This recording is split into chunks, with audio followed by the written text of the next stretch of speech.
listening to the Scoop Slam Podcast.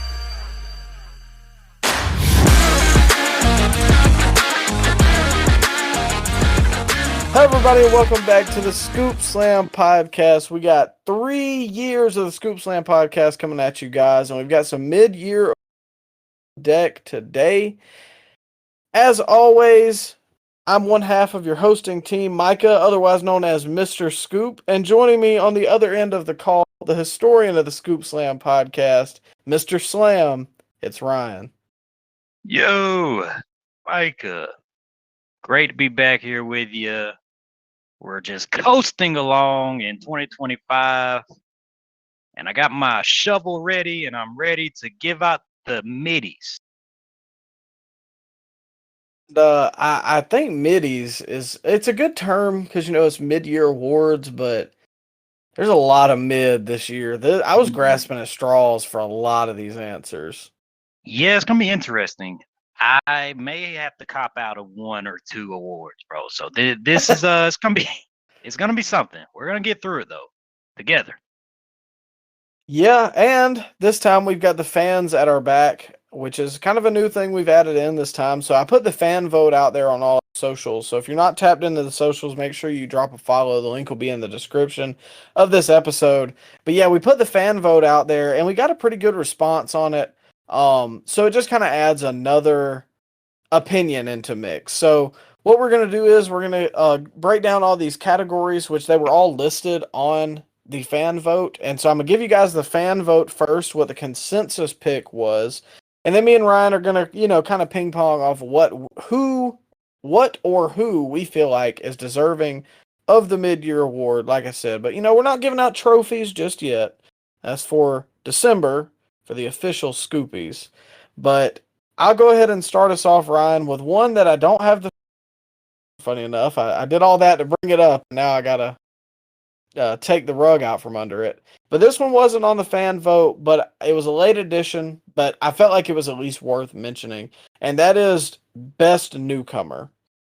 So in the past, we've kind of done, Rookie of the Year, but that's pretty hard because... nowadays with how the indie scene is, do they start as rookies in NXT or do they start on the indie scene? So I think Best Newcomer is a better blanket term. For us, we mean somebody maybe that jumped ship from AEW to WWE, or somebody that got called up from NXT to AEW, or even Ring of Honor to AEW, and kind of making main roster debut. And to start us off, Ryan, for my Best Newcomer, I got to go with Penta. I feel like he has been in very important matches on Raw. He was, fighting for a mid-card title at WrestleMania. They have done everything to nail the presentation of Penta, and I think that he is doing a great job. I saw an article today that he's got a World Championship match against Gunther at a house show, which, yes, it's just a house show, but still, these are things that are trial runs. They're seeing if this guy is built for that spotlight, and I very much think he is. I think WWE probably has their best luchador since the arrival of Rey Mysterio all the way back in 2002. And I don't think that's crazy to say. Wow. I'm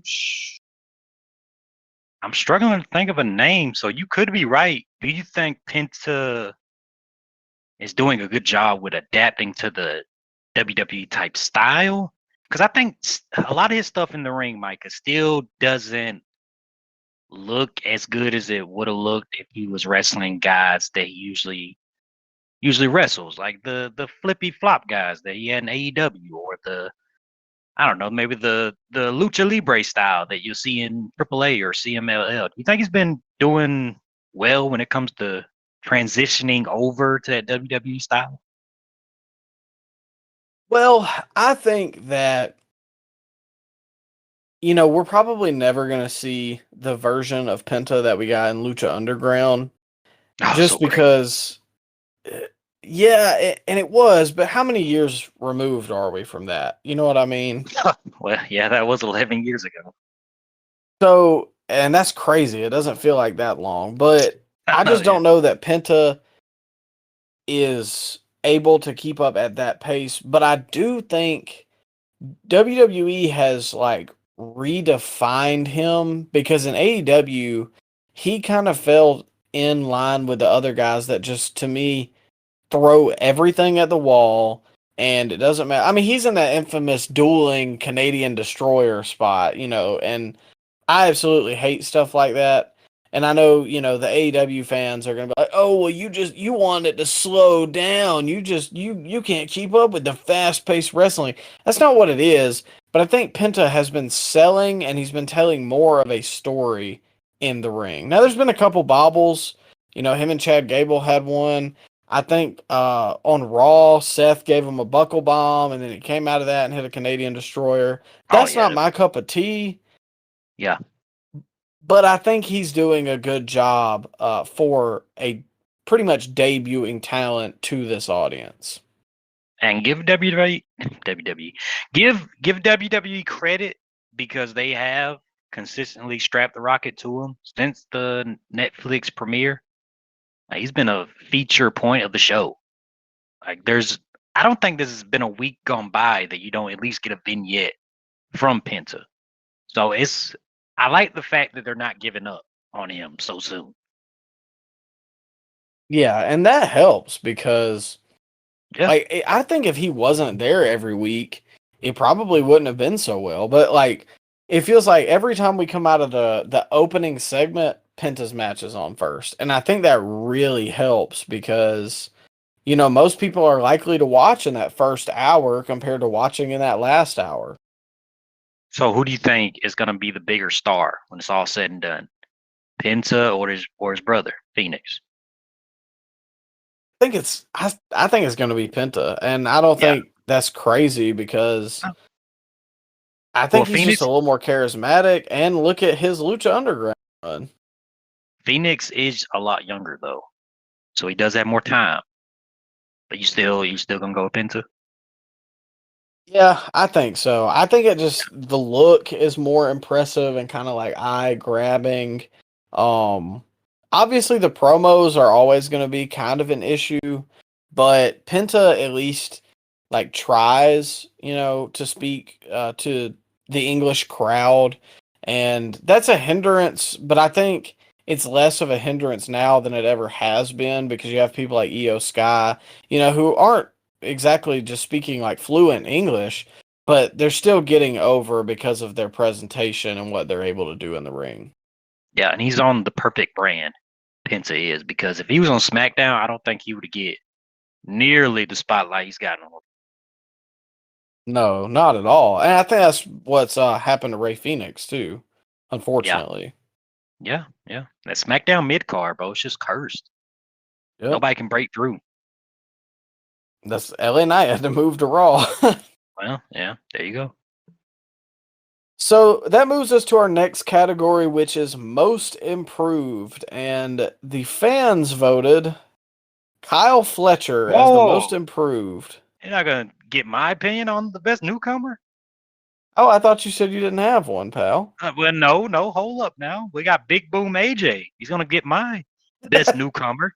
And did you see he got announced for the All In? Was that the Gauntlet match or Casino Battle Royal, wherever they're doing? I did see that because he cut a really good promotional video for the whole There you go. card. Yeah. So the Big Boom AJ, best newcomer, and Rizzler too. All right, I'll allow it. There you go.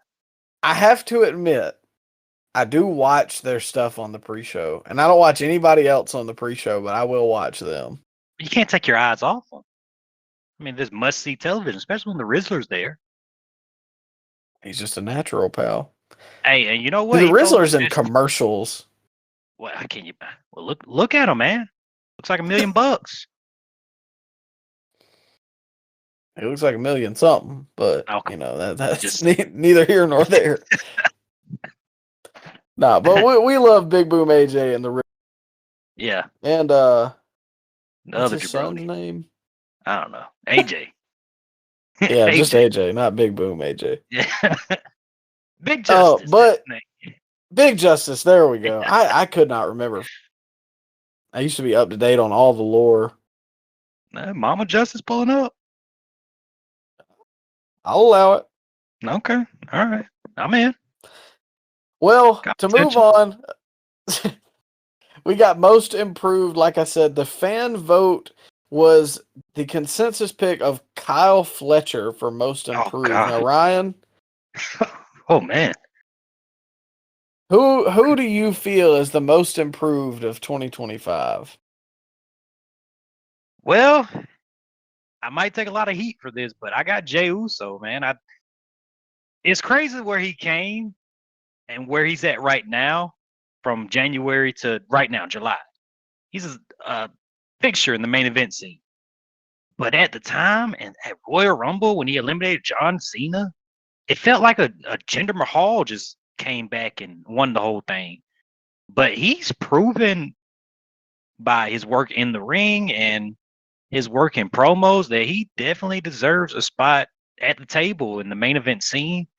And he's had really good matches with Rollins and Gunther, and he had a good match with dang, most of the main event scene as a whole on Monday Night Raw. So I think if we're going by most improved, just by what he was in January to what he is now, I think it's hard to deny Jey Uso as the Midi Award winner here. I can see that. I mean, I see your point because you know me, I was a big detractor of him winning uh, the Royal Rumble.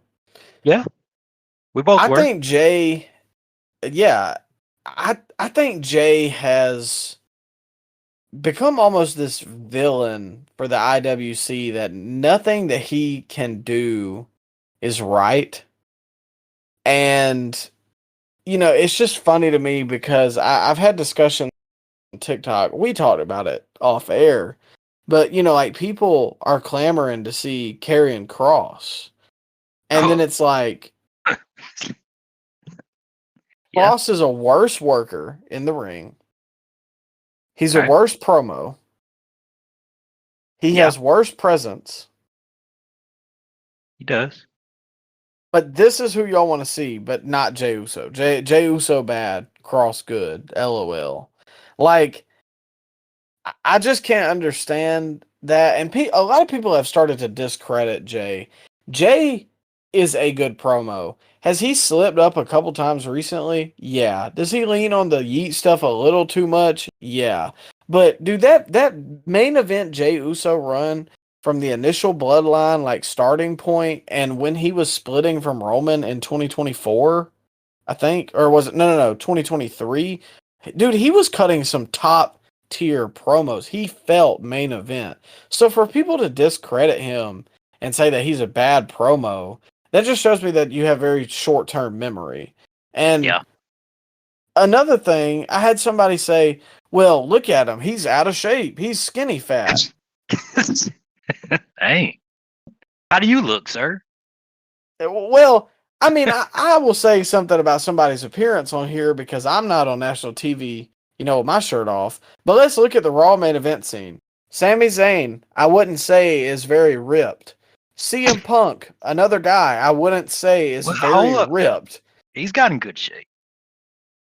But what I'm saying is like there are plenty of skinny fat guys who are over with the crowd and that works for them. So Yeah. it's just become how can I nitpick Jay Uso and not, oh, is Jay over with the crowd? Is he decent in the ring? Because you can't tell me that Jay is god awful when he had good TV matches with Seth Rollins and Braun Breaker and Cody Rhodes. Like you can't sit there and tell me that these matches are bad. Are they 5-star bangers and they go 30 minutes? No, but they don't need to. Yeah. And you still, when you turn the TV on and watch Monday Night Raw, the biggest reactions of the show is gonna be when Jey Uso makes his entrance. And that's just a fact. We'll see, and people almost like they trap me in. Well, you said that Jay gets reactions from the crowd, and that means he deserves what he has. So why is that not the same for Cross? Because Jay has been there for years and has been a tag champ and has been in main event storylines and has been in the mid card and won mid card titles. Cross has done zero of those things. Is it just like a sympathy factor, bro? Is people feel sorry that he cuts all his promos in catering, or what's the uproar with the Cross truthers all of a sudden? Is it just because of that work shoot promo he had against Logan Paul? It has to be, right? Yes. People hate You Logan said Paul it. that much. They're gonna meme carrying Cross to the main event scene. Well, I don't even think it's so much the Logan involvement in the promo. It's just like you said, fed bad, and so that makes him good. But yeah. for my most improved wrestler of 2025, I'm gonna have to agree with the fans here. I'm gonna also say What? Come on. Fletcher? I didn't have anybody else that really jumped off the page to me, but I can at least say this about Fletcher because it is kind of a big thing. I know we were just talking about Jay being skinny fat, but Kyle Fletcher went from being a kind of nondescript, lanky white guy to becoming, he's jacked. And he admitted to being on roids, which is fine. He's jacked. He has presence. Well, I mean, nonchalant you are. No, I agree though. I agree. It is a presentation business, and it's all about the body. Like, ultimately, that's just what it is. And if you say it's not, you're not being truthful with yourself. So if you use it in a way that is like regulated and healthy, then like more power to you. It's no different than The Rock loading up on steroids for his Jungle Movie 5, And you know what? A lot of the top athletes now are on some kind of PEDs. You cannot tell me that Giannis Antetokounmpo is not on some sort of PEDs. Look at his rookie year and look at him now. So I think it's more common than you think.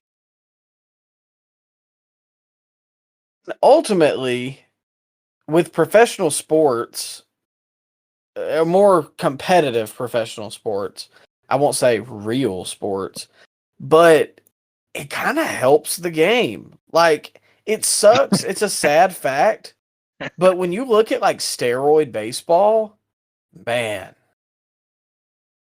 it was just it was such a captivating time of baseball because, and you knew everybody's on roids because everybody's freaking jacked to the gills. Everybody's out there looking like Goldberg, but they're hitting homers, and the people had so much character. I don't really see a problem with it in wrestling. It really got bastardized because of the Benoit stuff. But I don't think Benoit's case had anything to do with steroids other than maybe the rage. I think it's CTE, but we'll circle back. So Kyle Fletcher, to me, he's done all this to improve his body, improve his presence. He's had upper level main event matches. I didn't love his match at, I think it was Revolution with Osprey. They had that steel cage where they did everything but kill each other. But I can at least say that he has improved in every aspect. The big three is promos, in-ring, and presentation. And I think he's gotten better at all three over the course of this year. Okay, well, pause. What great feud can you go back to of Fletcher this year besides the Osprey one? He's kind of been a background guy other than the Osprey feud. I can agree with you there, but my counterpoint is, and we'll get to this a little later, I don't know that there have been any great feuds this year. Well, I was going to say Kyle Fletcher belongs more in the underrated category than he does the most improved. Because he hasn't been used a lot this year other than the Osprey feud. Yeah, I mean, I think he was in the Does he have a match Owen Cup. Does he have a match at the next show? I don't think he does. he's probably going to be in that casino battle royale. But before I put my foot in my mouth and See, say nothing says no, main event, future main event superstar than Casino Gauntlet Battle Royale. no, he has a match with Adam Cole for the TNT championship. Oh man, shows you how much I've been with Dynamite. Yeah, okay, all right. Well, welcome back, Kyle Fletcher. Welcome back to the main event scene. Maybe he'll take it off Cole and reestablish it because that title is absolutely dead. It should be a loser league town match, bro. Get Adam Cole out of it. Make his whole group leave too. Yeah, I'm not clamoring to see him, but I am I think he clamoring. wants to go. You said you think he wants to go? Yeah, I don't think he wants to be there anymore. I sent you that clip the other day of him in Ring of Honor, and it was just like, man, like what? He just looks in better shape then. Like, what happened? I don't know. He gave up, man. He's done. Yeah. Well, speaking of needing to give up, the next category is worst commentator. And I bet you that you could pick this fan vote from a mile away because I knew when I wrote this down who they were going to say. Oh no. Which is the worst commentator of 2025, according to the fans, is Pat McAfee. Oh man. And All right. this was probably the most unanimous pick out of Really? any of them. It wasn't unanimous, but there were so many votes for Pat compared to anybody else. Let me pull up the numbers here. Pat got a whopping 22 votes for worst commentator of 2025. The next highest is Booker T with 3. What Booker T do? He's a gooner. Oh, come on. So is, I'm sure, majority of the fan base, but that doesn't mean Booker T is the worst announcer when Shivani exists. Well, that would be my pick. But they have somewhat relegated him to being on the TV less on Dynamite, and for that I say thank you. So therefore, my worst commentator of 2025 is Excalibur, and I think he's a repeat winner probably all 3 years here. I think we had Shivani win last year, to be fair. That's right. Yeah. Because I would say objectively that Shivani is worse than Excalibur. But It's been Excalibur is ping-pong. just on every show. It's been ping-ponging back and forth between those two. Yeah. Because Excalibur freaking laughs and it takes me out of the segment. Yeah. He does But that a Ryan, lot. who do you have for worst commentator of 2025? I'm piggybacking off what you said, bro. Excalibur, he's been the worst. Him and Shivani been battling it out for worst commentator for a long time now.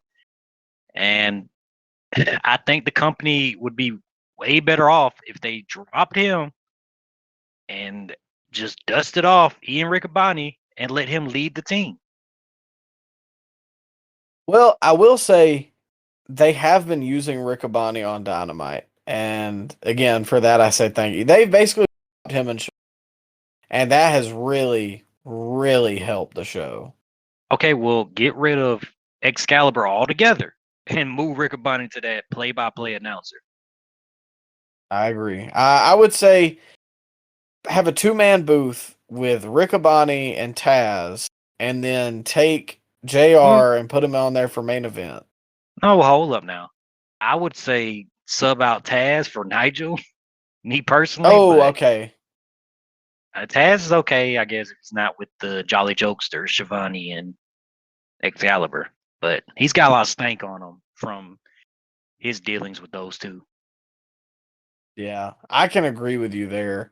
Which I kind of forgot about Nigel, which will kind of segue into our best commentator of 2025, because the fan vote was a tie, and I was very surprised about this, between Michael Cole and Nigel McGuinness. Wow. Really? Isn't it crazy Michael Cole? the loop that we've done on Cole? uh, Cole's very talented at what he does, but I wouldn't. I don't know. I don't know if he's in that top tier best announcers. Maybe he is the best play-by-play announcer. If now we're talking about it, but I don't know. So who got the most votes? Well, they got a tie, and it Oh, it's was neck and neck. Oh, okay. yeah. Otherwise, I would Okay. So we say it was one specific guy, but it was dead even. okay. All right. Well, who do you got? Well, for my best commentator of 2025, it's kind of funny because you stole my spot, pal. I got Ian Riccaboni because I think his Wow. addition to AEW Dynamite has added so much, man. I have enjoyed Dynamite so much more when he's on there. Okay. That's solid. Solid pick. I'm going Jesse the Body Ventura. Because Oh man, God. hey bro, every Saturday night's main event, he is the highlight of that show. And whenever they dust him off to commentate, he is a breath of fresh air on commentary. So yeah, I'm going with the Body. Maybe runner up would be Wade Barrett. But yeah, man, Body's winning my MIDI for sure this year. Emphasis on the dust him off, huh? Oh, come on now. Hey man, he's still got it. He don't is I think he's 1 year younger than JR, or maybe he's 1 year older. He sounds so much better than current day JR. Well, come on, JR has had some health issues. But okay, but still though, he doesn't sound that. He sounds a little incoherent, but it's not dangerous incoherent. You know, it's kind of like the goofy old uncle at the barbecue that you like having conversations with. Yeah, he's gonna say something off the wall, but he's pretty funny when he does it. You can tell he still has that just eccentric personality Yeah, underneath. And and the that way he talks is so captivating. yeah, and the wit too. The wit is still there. It's there. Yeah. It's faint, but it's there though. I will say I think you managed to pull a card that I don't think anybody put in here. Now there was But also a lot of votes for Corey Graves, and I was very shocked about that. uh, he ain't bad, but he's just not my. He's not in my top three. No.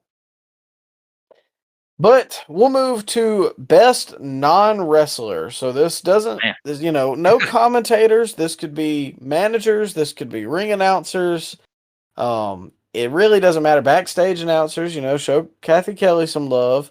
But the fans here voted, and the fact that these two guys are even in the same breath, kind of disgusts me because oh one god, is the greatest manager of all time, and the other is a goof that I can't stand. It was a tie between Paul Heyman and Don Callis. wow, a tie. Dead That's even. disrespectful. That's disrespectful. This should be called the Paul Heyman Memorial Award, bro. Because every time we have this award, I got to give it to him. If Paul Heyman's been on TV that year, then he's gonna get my best non-wrestler award 10 times out of 10. He's just that talented in what he does. Everything he's a part of ends up being the best thing on the show, or just he's a part of the best storyline every time. Yeah, that especially was evident leading up to WrestleMania 41. And then we get the turn with Rollins. And I think there's a couple awards now, now that we've been doing this for 3 years, that we probably can give names to some of them. Paul Heyman would probably be one of these, but I gotta go with the low blow here, man. Heyman doesn't because they Wow. haven't utilized him in the Rollins group, and that is where he needs to be. Not the focal point of the group, but he needs to be the main one on the mic. I'm sick of Seth, man. Let me get more Paul. And they did Well, that on Monday, and it worked. well, hold up now. Do you not remember the lead up to WrestleMania? He was all over the shows. He was utilized a lot during that build. I mean, I agree, but He was maybe I the have some focal recency point. bias. He was the focal point of that storyline. But after April, what has he done? Hmm? I said, after April, what has he done? Uh, Yep. See, you're grasping at straws. wait, hold up. He got a good spray tan. He uh, he holds that Money in the Bank briefcase very well. Okay. Holds it in the air every time Seth's cutting a promo. He holds it up high. Yeah, see, that's Very the problem. steady. He's holding the briefcase while Seth's talking. Well, all right, okay. But for my best non-wrestler of 2025, I said earlier this year I think he's one of the greatest hires that they've made and will continue to be. I got MVP for my best non-wrestler of 2025. Wow. Okay. I I'm think he's in. done excellent work on the mic for the Hurt Syndicate. He has gotten them over. The MJF stuff has been a hit to me. When he's on commentary, it feels, like you got to tune in to hear what he says. I just think that he's done an excellent job at doing what the Hurt Syndicate does best, and that's being themselves. They have not conformed to AEW. AEW has conformed to them, and that's how it should be. And MVP, I think, has carved out this little niche on the show every week for the Hurt Syndicate, and he's cutting great promos. He's getting them over. People sing their song. They're tag champs, and they're so dominant that they really don't have any competitors right now. That's the only negative thing I could say about the Hurt Syndicate. I think the fact they have no competitors is because they're stuck in that they're stuck in like a little vortex that they can't interact with any main eventers at the moment. Especially the guys that are wreaking havoc on the weekly shows, the Death Riders. They've had no segments, no interactions with the Death Riders, even though the Hurt Syndicate is supposed to be this big bad faction, and they're just kind of content with having the Death Riders do whatever they want on the TV show. Very weird. Very weird I setup. mean, yeah, but would you want to be involved in those segments? Well, it's the main event. What do you want to be in the main event? It depends who with at this point. I mean, Man. because Edge was in the, or I'm sorry, Cope was Oh, in the main event, and we yeah, saw there you how that turned out, and Swerve was in the main event, and it didn't turn out too well. Christian was there for a little while. Oh God, yeah, I forget. That feels like a different year. No, that was this year. Well, speaking of, we've got next up the worst PLE / pay-per-view, Oh boy. and I don't think it's any surprise what the fan vote. What they got? WrestleMania Night 2 takes the cake for the fan vote of worst PLE or pay-per-view. And this was another overwhelming vote. That's wow. Okay. You have any objections to that award, Micah? Well, I'm gonna cheat here a little bit because for my worst PLE or pay-per-view, I have two. But they're for two different reasons. Okay, all right. Let's hear it. First up, I've got AEW Dynasty. Because Okay. we reviewed this on the show, and this was the one that both gave a dud. Because top to bottom, the card to me was not very interesting. I remember somewhat liking the Kenny Omega Speedball, Ricochet Triple Threat, but I think that was the real only shining light of this card. I want to say that you said the best match was like the opening match with Mercedes. All right. I'll take your word And for it. so for that, just the top to bottom card, was not very good. The end left you with such a bad feeling because Swerve didn't win, and now we're stuck with Moxley again. But to that same token, I think WrestleMania Night 2 is my other winner. Wow. Because Yeah. I just had such high hopes. WrestleMania 40 we did the WrestleMania bracket. It's one of the greatest WrestleManias of all time.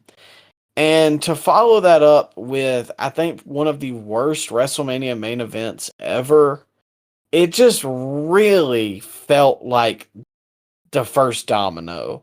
I think this is when I really started to realize that the paint was peeling, the foundation was cracking, and the WWE of 2023 and 2024 is not here anymore.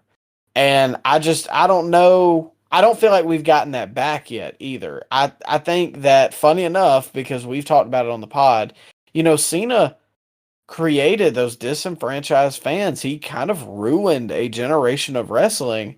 And to come back and do it all again, and I'm not talking about like in storyline, like genuinely, like the ratings are down. The houses aren't, they're not what they were a year, 2 years ago.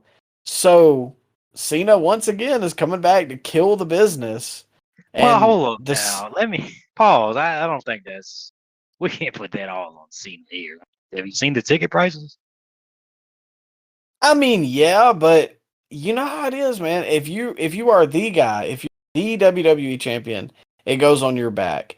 And so for all the hate that Roman or Cody got, the houses were up, the show felt more interesting. But with Cena, it kind of feels like the belt's being held hostage, and I don't know, it just feels like everything from WrestleMania on has just been so abysmal from WWE standpoint. I say it's been stagnant, very unappealing. I don't know if I would put it in like abysmal, like terrible, terrible TV. It's just kind of there. It's kind of bland. If it wasn't for the Punk stuff, so I won't say abysmal because I think the Punk stuff was actually good. But outside of that, just the feeling that I had when WrestleMania Night 2 ended, I don't know, man. I can't even replicate it. I can't really put it into words. Yeah, I don't even think WrestleMania Night 2 was the worst wrestling pay-per-view ending of the year because I think that belongs to AEW Revolution, which is going to win the middies for me. Let me walk you back through it, Micah. Mox versus Cope. Is that ringing a bell? Any bells are ringing when I say I that? remember it. It's going to come up later. Okay. Well, you can't say that Cena and Cody had the worst main event when that existed. And that whole show, unnecessary blood and undercard matches, finisher kickout fest, and one of the worst endings to a wrestling show that I've ever seen. When Hope lost to Moxley, and technically a triple threat match because that's when Christian cashed in his contract. He signed the Yeah. contract and he got choked out by Moxley. So I don't know, man. Revolution was really, really bad. And I don't even think Dynasty scored that low to me. I think the only dud I gave this year to a pay-per-view, if I remember correctly, I mean, listeners call me out if I'm lying, but I believe it was Revolution. Well, It just didn't hit for me. avid listener of the Scoop Slam podcast here. I have all this wrote down from the year. I've kept a track of our ratings of the paper. You're fact checking me live. I am fact checking you. You gave a dud to Revolution. There you go. But you also gave a dud to AEW Dynasty. Okay, well I stand correct. What does matter, man? The ending. to Cope and Mox just left such a sour taste in my mouth. I don't think. I think the Death Riders were doomed after that event right there. Like then it just became more go away heat than it was already go away heat. I don't know how you can get more nuclear go away heat, but they somehow did that. Yeah, I think that was the peak of the like people, like you said, that the garbage started stinking, and then it was like, oh man, that that garbage needs That's to be taken out. bro, that's when the most diehard of the diehard fans actually started critiquing the main event scene. Something I've never seen in the AEW fan base. They don't critique anything. That's just how it is. Even if it's straight hot garbage being served to them, they're still going to think it's a gourmet meal and that everything's always been a gourmet meal. But that is the only time I can remember AEW pay-per-view getting negative backlash online. That's true. I mean, I do remember that because some people, yeah, some people like Dynasty, but Revolution was a real like look in the mirror for a lot of AEW fans. Now, a lot of people were mad that the Hollywood ending didn't end the show too. A lot of fans were mad about that. Yeah, I think that's probably Revolution's only saving grace over Dynasty because we'll talk about Tony Storm, but I wanted to say one last thing because somebody today in my TikTok comment section tried to tell me that I wasn't smart enough to understand the Death Riders storyline and how good it was or is, and that years from now we will look back on this storyline and realize that it was great because it's not about the weekly television, it's about building to him losing the belt. Hmm. So it's the mud line. There you go. Mudline. This is Moxley's greatest accomplishment, bro. This is what this is what he's always wanted to do. And so we're seeing it being played out in real time here. It's ruined a lot of goodwill that he had online. And I dare say it's ruined a lot of Moxley's legacy when it's all said and done. Yeah, I 100% agree because if I said that I didn't like Moxley in November of last year, oh man, I'm getting, burned at the stake. But if I said that I don't like Moxley now, I mean, there's a portion of a fan base that is going to agree with me. Yeah. So, yeah, I can see that for worst pay-per-view. But next up, we've got best pay-per-view.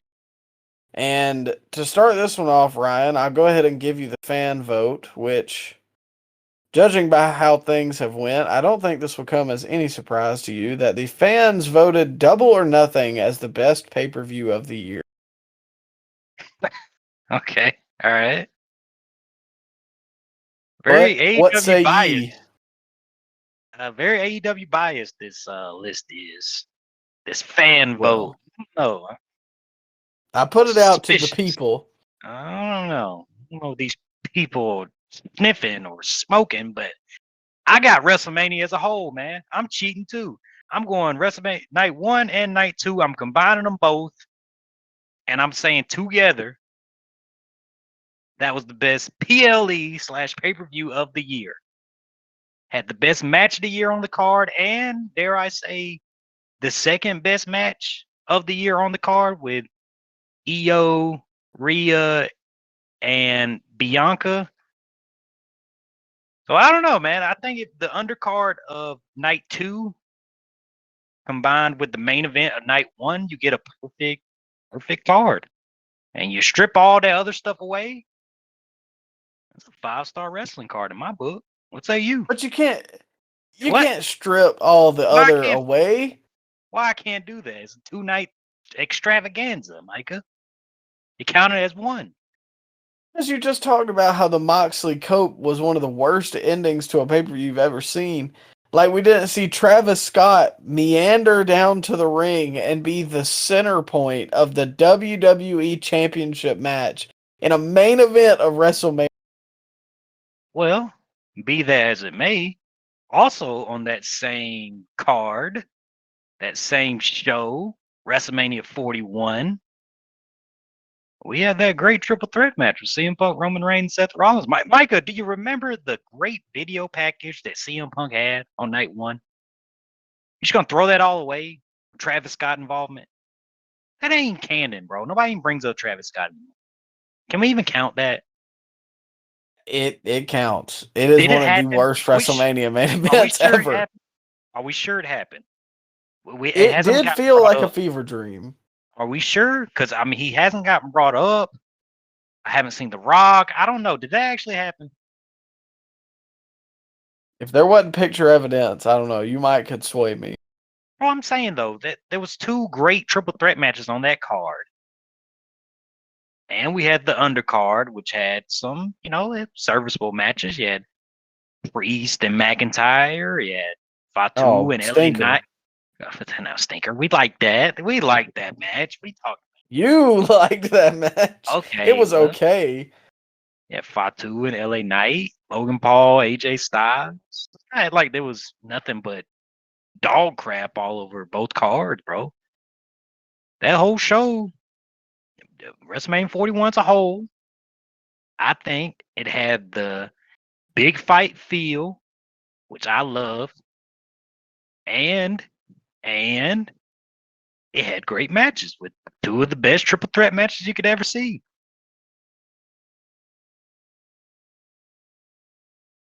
Micah, I can't let you.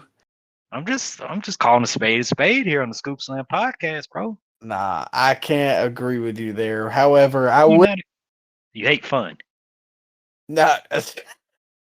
You Come on, hate don't the use the bright lights. AEW excuse on Well, I'm me. just saying, okay, you like the bingo halls, huh? You don't care for the No, bright lights of WrestleMania. I do like the bright lights of Ah, WrestleMania. I do not like the bright lights of Fiend at the end of ah. WrestleMania. Like, But I have to go with the fan pick here as well, and I said it when it happened. I think Double or Nothing is the best pay-per-view what? this year. Come on, man. Nah, I don't think I'll go to that Gordon Ramsay restaurant. Let me go to that bar down the road and get a burger. Yeah, that's what you're saying right here. I'm not gonna let you gaslight me into I'm saying just. that WrestleMania 4 is a Gordon Ramsay restaurant. Did you see the CM Punk video? Like, I did. there you Look. go. I have kept track of all the pay-per-views this year. We gave WrestleMania a 5, but Okay, that's pretty I high. gave Double or Nothing a 7 and a 7.5.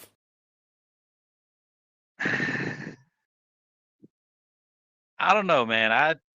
Me personally, I would rather go to a fine dining experience, but it seems like you and all the other listeners, people that voted, just enjoy, the bar down the road, and that's fine. Well, I'm sure we're gonna differ on this next one too. Next up, we've got Best Booker for the Middies. The fan vote, if you can believe it, is Tony Khan. Oh, And really? if you can believe who my pick is, I am also going Tony Khan. I I cannot sit here and tell you that Triple H is the best booker of the year because WWE feels so. This is the worst year of Triple H's booking, and Yep. I won't say that everything that AEW has this year is wonderful because we just talked about the Moxley Cope stuff. I have not enjoyed the Death Rider storyline. But going into their biggest pay-per-view of the year, which is this weekend, AEW All In, I do feel like there's kind of a storm brewing. Like things are picking up again for AEW. Even me, who I have been very critical of 2023, 2024 AEW, the product is more interesting now than it was then. A storm's brewing, huh? Well, So what I are these great storylines that are just brewing, Micah? That are just heating up. You're excited. what? Okay, let me counter your point here. What great storylines has WWE told this But year? we're not. We're on AEW right now. We talk about WWE. And now we're talking about AEW. I just asked you, quit running away, Micah, and answer the question. What storm are we heading towards that is going to change the wrestling industry? That's going to be the next, I don't know, Hogan forming the NWO or Bret Hart getting screwed in Montreal. What's that great angle that's brewing in AEW? Is it the mud line? Is that heating up for you? You can't wait for I Darby to listen. come back and save the company? Not everything has to be Hogan level, and I Ricochet, don't. is Ricochet making you run to the TV to watch him every week? What are we doing here? Just gonna lie to the fans like that? Well, how much is Tony I'm paying you? Because you know what? It seems like every award here, you're giving it AEW. no. Listen, I gave. Okay, maybe I gave the Yeah. award to Penta. Oh, okay. The AEW guy that came over, huh? Okay, I gave worst PLE to them as well, or pay per view. But I just Okay. tied it in with WrestleMania Night 2. There you go. I Yeah, have you some very more. right. I have some more WWE centered answers later, but I cannot sit here and confidently tell you that Triple H is doing a wonderful job of booking WWE compared to what we've seen the past 2 years. This is the worst year of his booking. Things feel like they're taking forever. And we talked about it on the show in the past couple weeks. You know, you've got WWE where nothing happens and everything takes forever. You know, we've had the Seth Punk feud going on for years. Roman's gone. Cena's got the main event hostage. Cody hasn't been here most of the year. They took the title off Jay too early. And then in AEW, you just get way too much of everything. So there's no happy medium, but I have to admit, I've enjoyed the way too much of everything more than I have the waiting around with my thumb up my tail for something to happen. All right. Okay. All right. But who would So be your best booker of I got The Rock. 2025? Oh, The Rock is going to win it for me because what he booked to that lead up to Elimination Chamber and at Elimination Chamber, and there's some great stuff. I wish we would have got it a little longer, but for that short 3-week window, Micah, where Rock needed a champion and he wanted Cody to be his champion, that was some great stuff. Whatever Rock booked right there. That was great. Now I know it was Rock because he went on Pat McAfee's show and said he did it. So you can't sit here and tell me Rock wasn't no choice. I'm going Rock. Final boss. Booker of the year. You know what? He should actually be booking this full time. I mean, I don't think it's insane to say that Triple H is on the hot seat. And I know it's just been 6 months of bad stuff, but a lot of these criticisms have been there. They just have been, you know, covered up by the Bloodline or Cody or Punk or like, there's still been great things, but now this year that everything's kind of peeled away, and we talked about it too, dude. The main event scene's so old. Like, I just want to see new people, and they're not building new stars. Yeah. Yeah, you got a point. But yeah, final boss. Final boss is gonna win it. I thought you were gonna say Shawn Michaels, who actually got a good bit of votes here, and I was kind of surprised to see that. I But didn't next up, watch it. we've got most underrated wrestler. Hmm. And the fans here went with someone that we've already given one middy to. Kyle Fletcher is the most underrated wrestler of the year, which I Wait, can hold up agree with now. that. Well, didn't we just give him a midi? Well, Give we him gave most him improved? most improved. Well, you can't be most improved and most underrated. Well, you could still be both. Can you? I mean, you can improve, but I don't know. regardless, I did not put him most improved, so I'm Okay. not giving him that. Though the fans, especially some Kyle Fletcher fans out there, Yeah. What they but call them? The fleshlights? The the fleshlights? fleshlights. Okay. He's calling them something. I don't know. I mean, that's yeah, I don't know that you can put that on a t-shirt. It'll work for somebody out there. I don't know. I seen that MJF new pickle T-shirt. Did you see that? Sadly, my eyes have Well, they hold up. I'll have send it looked to you. upon that Oh, t-shirt. okay. Did it make its way to your cart? You gonna get that shirt? No. And then I saw on Dynamite somebody had a pickle MJF sign, and that just really hammered. It killed the joke. Sometimes, listen, yes, but also, I like wrestling. We got a podcast, so I really cannot throw many stones about types of fans out there. But Mm. sometimes, man, wrestling fans just really don't help themselves with their sense of humor. You think most of them got the same build too? The black t-shirt, the Black dandruff T-shirt. flakes on the There you collar. go. Neck beard. Yeah.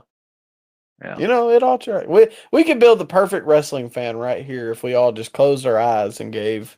Bro, Just, I saw a video of like I don't know, like a fan signing, and it was Indy Hartwell was at like convention, and right next to her was like Mina Shirakawa, and it just every fan that was in the line to meet Mina looked the exact same. It was like somebody pushed like copy and paste. All of them had neck beards. All of them had the black T-shirt. All of them had that same, lineman type build. You know what I'm talking about? lineman build. I'm just saying. 3-star recruit on college football. Amish looking beard. Yeah, it doesn't shock me. My buddy who doesn't like wrestling at all was like, dude, why every picture that I've seen of Rhea Ripley from the Fanatics Fest has been with some guy that looked like he shouldn't be allowed within like 50 feet of a school. Probably has no deodorant on. Oh man, they really don't give us a good rep around here. But for most underrated, I personally Briscoe. I'm glad to see him be utilized a little Right. more. I think that he is excellent in the ring. He has a great personality on the mic. He is extremely captivating. And I wanted to mention this, I think last week, but I forgot. He does the same thing that Jericho used to do, which is the little like noises in the ring. But I always appreciated that about Jericho, and I love it when Mark Briscoe does it too. So yeah, I think Briscoe's great. I could definitely see him getting a mid card title very soon. Foley used to do that a lot too. And I'm now that you pointed out, yeah, Mark does do that a lot. I actually do enjoy that. But I got the Hurt Syndicate. They're gonna win my middies, and for the reasons we gave earlier, the MVP being the perfect modern day heel manager, and the beast that Bobby Lashley is. Shelton Benjamin still looks like $1,000,000, and the inclusion of MJF, bro. Everything's worked, everything's clicked, and I feel like we gave MJF most overrated, but now I think he's come back around to very underrated.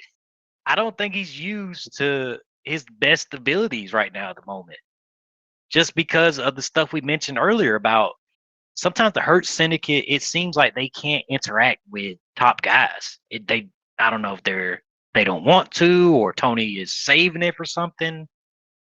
But it's just weird, man, because these guys should be used better. And man, if I had the pencil, Lashley would have been world champ 4 or 5 months ago. He would have been the one to take the title off Fox. Wouldn't hate that at all because we kind of fantasy booked a 2-man power trip with the two. Yeah. Can you imagine And I was if Lashley would have took the title off Mox, and then we built to the main event of this big stadium show with MJF versus Lashley. That'd have been a big money match. Yeah. I mean, I could see that. And, well, my only thing is, who is the babyface and who's the heel? Because if Lashley's taking the belt off Mox, does that make him the babyface going into that? And then he's still babyfaced against a heel MJF? Well, yeah, we could. That'd be a difficult thing to book because MJF would fall for the fake friendship thing again if Lashley turned on him. And I don't think fans necessarily would want to see that. So, yeah, I don't know. But still, though, But it'd be a big money match, though. yeah, and I think we do get that down the line. I think that Tony is holding scene at the moment just because he was the main event scene for the entirety of 2023. And then it kind of faltered by the end because the Cole stuff just really, really got twisted. But I don't think that's a bad pick at all for most underrated. I was skeptical about how MJF would fit into the Hurt Syndicate just because, he's more of a promo guy. They're more of like just looking physically dominant and letting MVP carry that weight. But it's worked, and I think it's been one of the best stories of the year. But that brings us to most overrated, which there was two very clear choices from the fans and myself. But the fans voted none other than the last real world champion, John Cena. Wow. That's crazy. I would not have expected that, actually. Really? For overrated? No, I wouldn't. Nah, come on, man. I mean, Cena still has value. I was expecting him and one other person that I feel like is going to be your answer. But for most overrated, who do you have? I got Tiffany Stratton, bro. Wow. She is absolutely terrible on the mic. She's a catchphrase merchant. She can't tell a story in any of her promos. She kind of has that NXT syndrome where they teach a lot of the people to sound the same. I don't know if you can catch it, bro, but I can definitely hear like guys like Carmelo Hayes, guys like Tiffany. They all kind of sound the same when they're cutting the promo. It just doesn't sound natural. She's a B plus, B minus type woman in the ring, and people gas her up like she is the next coming of Charlotte Flair. And the fact that we seen her wrestle Charlotte Flair, and it was one of the worst matches of the WrestleMania weekend, that proved a lot to me.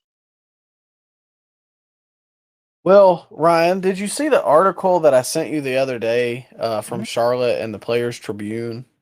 Yeah, I read it. Really well written.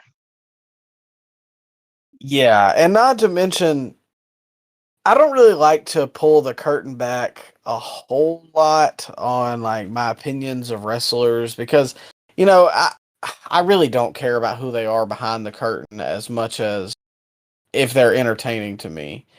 But to come to find out that after all this bullying that everybody was doing online of Charlotte, and I hate to say that because like we critique wrestlers on here, but I mean this was not like, oh, Charlotte's boring. This was like, oh, Charlotte has too much plastic surgery and she's ugly and she's been divorced 3 times. And so then for Tiffany to add that in to a promo that was unprompted, I mean, that's the kind of stupid stuff that got people choked out in AEW by CM Punk. Yeah, and then she ran away too, bro. Like that's a heel thing to do. And people took, Tiffany straight cooked Charlotte. And she didn't sound natural when she said it either. No, she sounded scared. She was like actively backpedaling as she said it and then ran out. Ran away. So, I don't know. I actually agree with that pick a lot. We are in the minority. We were Charlotte truthers throughout that whole build and after. A lot of people turned their back on Charlotte, and a lot of people were burying Charlotte, bro. With like stuff you were saying earlier, stuff that was out of bounds, like stuff that didn't have to do with wrestling. Stuff that didn't have to do Yeah. stuff that had nothing to do with her actual in-ring work, but the stuff that she couldn't control. Like, I don't know, maybe she does have body image issues, but I mean, you sitting there online with your Cheeto dust infested fingers typing away, saying, "Oh, Charlotte looks like her father," and oh man, Charlotte is the worst wrestler in the women's division. Oh, Charlotte Hogan. And then now all of a sudden you got the same jabronis apologizing and saying that people shouldn't be saying that online. Meanwhile, they were the ones they were saying. Yeah. And I remember you brought it up too before WrestleMania about that girl from Japan. Anna Kimura. Yes. And it's like when stuff like that happens and people do something so drastic like that, it sparks this wave online of, oh, we should be, less offensive to these people. And then they go right back to it when it's somebody they don't like on the TV. And I've long been a Charlotte truther because, I wasn't there for the era where she just like dominated and everybody got sick of her. So maybe my bias or maybe my perception is a little skewed in that aspect. But you cannot tell me that Charlotte is not one of the great wrestlers of all. Therefore, there is no reason that people should be that pissed when she comes back and is going to put Tiffany over. And that's the way Tiffany does her? Nah. Yeah. Then proceeds to have a garbage match at WrestleMania. Yeah. And I will say, Tiffany finished about 5th in the poll for this, which I was kind of shocked. I did not expect her name to come up that often in the voting. She's been over pushed, and people want to talk about Jade. No, Tiffany's been shoved down our throats for a long time now. Yes, and at least Jade has a presence. Again, like other than the "it's Tiffy time," like that's all anybody cares about. Past that, oh yeah, Tiffany Stratton. Yeah, she says nothing. It's all she says. Straight catchphrase merchant. Well, for my most overrated, Uh-oh. I gotta go with my gut, man. I gotta go with the guy that I have cooked all year.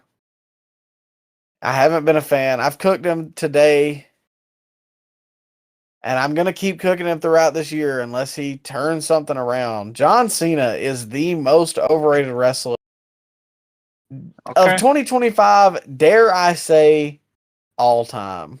Oh. Come on, man. All time?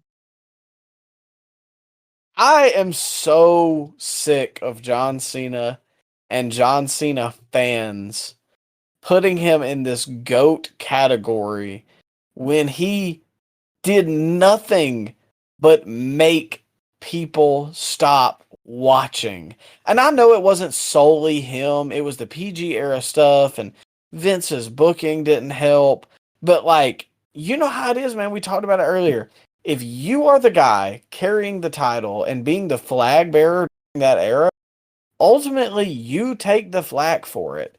And people wanted to like stone me when I said that Cena's not top 10 all time. And I still stand by that. Like, you cannot come into your retirement run and be the most overrated wrestler of the year and arguably the worst wrestler of the year and have one of the worst runs and worst main event at WrestleMania. Like, how many times have we played this story with John Cena, yet the kids that grew up on him want to say, oh, well, Cena's the GOAT. No, he's just been pushed forever. Like, Cena is what people thought of Roman Reigns in 2015, except Roman eventually evolved and became a player and one of the biggest stars and a top 10 guy all time. And Cena's just not that. Well, wait, to be fair, Cena did evolve as a character and as a gimmick around that 2004, 2005 era when he got crowned the WWE champion, a little bit before that actually. he stopped the freestyle stuff. He stopped the Doctor of Thugonomics stuff, and then he just became milk toast for like 10 plus years. 20. So, oh well, okay, but yeah, I don't think you can't compare what Roman did to what Cena did because, like you said, at least Roman did evolve his character, and Roman was not on top for 10 plus years like John Cena was. He had a stranglehold on that main event scene from 2005 to about 2014, I want to say, at least. Yeah. And what kills me is, dude, in that Seth video that we put, everybody was like, nah, bro, y'all must have forgot. Roman was like hated from 2015 to 2020. Cena was hated just as much from like 2009 until like 2015. People could not Oh, stand John Cena. hold And up, that's back what that up. Well, back that up now. That was 2006. He was getting the Let's Go Cena sucks chance. I remember it. That happened. I'll never forget. It was at SummerSlam. It may have been SummerSlam '05 actually, with him and Jericho. I heard the Let's Go Cena sucks chant. He was getting the mixed reactions all the way back then. So, if you are the top babyface and the majority of your run, people are chanting at you, let's go Cena, Cena sucks. What does that say about you? And nothing that he has done in this final run has made my opinion waver. And I was so ready to get like a clean slate. I was like, man, maybe with the heel turn, like this is going to be, the level that maybe this is going to be the final push where I could agree that Cena is top 10. And it has just ruined my perception of him even more. You think this is his doing? Like, you think this is the stuff he wants to do? I'm pretty sure that there was an article out there that he wanted to turn heel. But does he think this is good stuff? I mean, I know he can't. I know he can't take the big moves, the big bumps. He can't go in the ring anymore. But that shouldn't have an effect on his promo ability. His promos have been so safe this year, so sterilized, so generic, chat GPT like. It just isn't good. It's just Well, there. And you don't expect that from something that we have been clamoring for 15 plus years. Everybody always fantasy booked about when Cena turns heel. When Cena turned heel, he's gonna unleash on the fans. He's gonna unleash his true promo potential like he did in '03, '04. And then now that it's happened in 2025, it's bland. It's not there. because it's the same thing that we griped about years ago when him and Austin Theory had that feud. Cena got to a point that he was so untouchable on the mic, not even because his skill was that much more advanced than anybody. It was because he was allowed to push boundaries that nobody else was allowed to push. Like saying, oh, well, they don't have to pipe in booze during my matches to get crowd reaction. Like, what is Austin Theory supposed to say to that? And so Cena quit having to be a good promo because he was already over. So then he could just like meta the segment and like be the guy, because he started doing the same thing to Roman Reigns. And I get it, like Roman was not good in that era, but then again, like I said a minute ago, y'all want to talk about this 5-year stretch where Roman was booed. What about this 15 to 20-year stretch that people have been sick of John Cena? But oh no, he's GOAT status. Get out of here. But that brings us to the next category, which is worst feud of the year. And there's a lot to pick from because I can't say there's anything that's been just amazing this year in the feud category. But if you can believe it, the fans voted John Cena versus Cody Rhodes as the worst Wow. feud of the year. The worst feud, huh?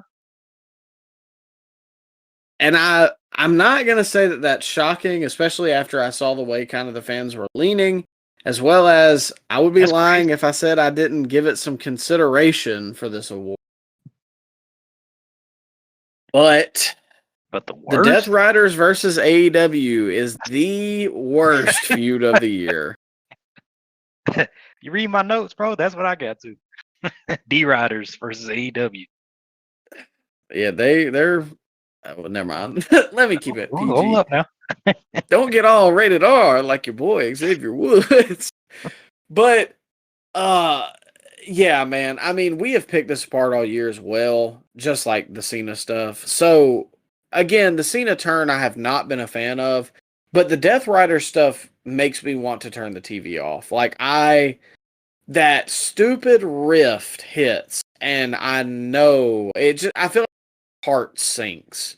Not even like oh, I'm scared for my precious millennial cowboy. What might they do to him? It's like oh, this segment's about to stink. And it's been like that all year. Remember, they were feuding with like the job guys, like Andretti in the parking lot, holding a steel chair, like he was gonna do something to him. Or like you said, the Mox Cope match, man, that stupid thing where he like got suplexed on the spike. It's just been absolutely abysmal all. Wheeler Yuta needs a haircut. He looks like Sasquatch. Claudio has proven that Vince was right about him. And Marina Shafir is just as bad as when the violins played. There is nothing about this group that is captivating. And the only qualifying thing that I've seen that anybody has said positive was that Marina Shafir has a nice butt. That was literally their reason for liking the Death Riders on their screen. What? Kid Come you on not, now. somebody commented that. Who said that? Some gooner in the comment section. Did he get a bunch of likes? Nah, I think it was just him, man. He was on that island. Just him. All right. Okay. Yeah, we've been harping on the D Riders for a long time now. We talked about earlier in the show with the worst pay-per-view. I think it's done a lot of negative, a lot of bad to Moxley's overall legacy. And that pains me to say because I was such a Dean Ambrose fan, but it's to a point where I don't want to see anything he's doing. I think he needs to take at least 3 years off. He might need more. Take him and Seth need to go away. I don't know if they need to. Maybe they could have like let's start a romantic business getaway together. No. Come on. Maybe they can start a business together. Seth is an architect, right? Yeah, he's a visionary. Okay, there you go. Revolutionary. Moxley loves the jujitsu. Yeah. Maybe he could plumbing. There you go. So maybe they could like open up like a karate studio. Then he could do that. Yeah. I mean, I could see it. Okay. Just call it the Riders. There you go. Oh, there you go. Yeah, the or Death and Seth. Death and Seth. Trademark. Gotta trademark that because we didn't trademark Seth Riders, and a lot of people hopping on that. Yeah, they're riding all right, but yeah, worst feud of the year. That moves to feud of the year, and I am extremely interested to see what you say here. As for the fans, which again, no surprise, Toni Storm versus Mariah May was the fan pick for feud of the year. But Ryan, what do you have? I got Pat McAfee and Gunther to lead up the backlash. I just thought Pat did so well in his role here, and it was such a simple story they told, but it got one of the biggest reactions on that backlash show. Pat just standing up for his friend Michael Cole, standing up to the big bully Gunther, and him pushing Gunther to his limits in a very, very good match at Backlash. I think overall, match, storyline, promos, all that delivered with the Pat McAfee Gunther feud. Am I wrong to think that, Micah? That little 3-4 week window, they had the most interesting feud of the year, if you put it in a vacuum. I don't think that's ridiculous at all. I think that opinion is going to be hated, Well, but yeah, again, we were fans of it when it was happening. And we were, trying to tell people out there, like, this is kind of a classic wrestling story. And, dude, I don't give a crap what you think about Pat's announcing. You cannot tell me that he wasn't cutting some of the best promos on Raw or just in wrestling in general around that time when him and facing off. It yeah. was great stuff. And I do have to say, there's not a ton of matches this year that I would say that I would go back and watch, but I genuinely would go back and watch that Gunther Pat match. I liked it when it happened. Yeah, I like the lead up too. Pat and Yeah, Gunther had a great back and forth segment with the Raw before that Backlash, and then Pat cut a amazing babyface promo on the announce table the week after Gunther attacked him when he challenged yeah. Gunther. So all together, I mean, just simple wrestling that worked all the way, all around. Simple wrestling. And it's funny to me because it on it and they were like, "Oh, wasting Gunther," and then it's like one of the best feuds of the year. Which, And I mean, again, that's not a high bar to this year so far, but still, and you know what? I know Triple H is always known for his long-term storytelling elements that he tries to incorporate into the show. But I think a good 3-4 week feud is sometimes that's refreshing when we have that. Not every feud needs to be 3, 4, 5, 6 pay-per-views long or 2 calendar years like cough cough CM Punk Seth Rollins. It doesn't need to be that. Sometimes a good 3-4 week feud where defender winner happens and then both move on and the match has no interference too. Which I know that's probably gonna be a losing argument if I bring that up to old Paul. A match end with no yeah. interference. Well, to piggyback off that, I've got another 3 to 4 week feud, and this was a really tough category for me to pick because I mean I've thought about this one for days. Because I cannot say that any feud has really jumped off the paper to me. Hold up But now, pal. You said the perfect storms brewing AEW, so it's clearly a bunch of feuds you can pick from. I can't say I mean there's some elements that I've liked, Ah, but I can't say feud of the year. well, go ahead. So for that nod, and I think you're gonna hate this pick. I've got to give it to Punk and Cena. Okay. And it's not so much on Cena because I just like buried the absolute crap out of him. You But for did, yeah. some reason, when him and Punk are in a ring together, it's like everything just fit. It's the puzzle pieces lined up, man. The stars align. And I think his best promo of the year was the pipe bomb. And for the nerds out there saying that it was better than the real pipe bomb, Oh, come get on. out of here. Take your No. fruity pebble shirt and keep stepping. But I do think him and Punk had some excellent segments back and forth. I enjoyed it for what it was at Night of Champions. It wasn't going to be this like this in-ring spectacle. But I think they told a good story. It didn't overstay its welcome. I honestly would not mind.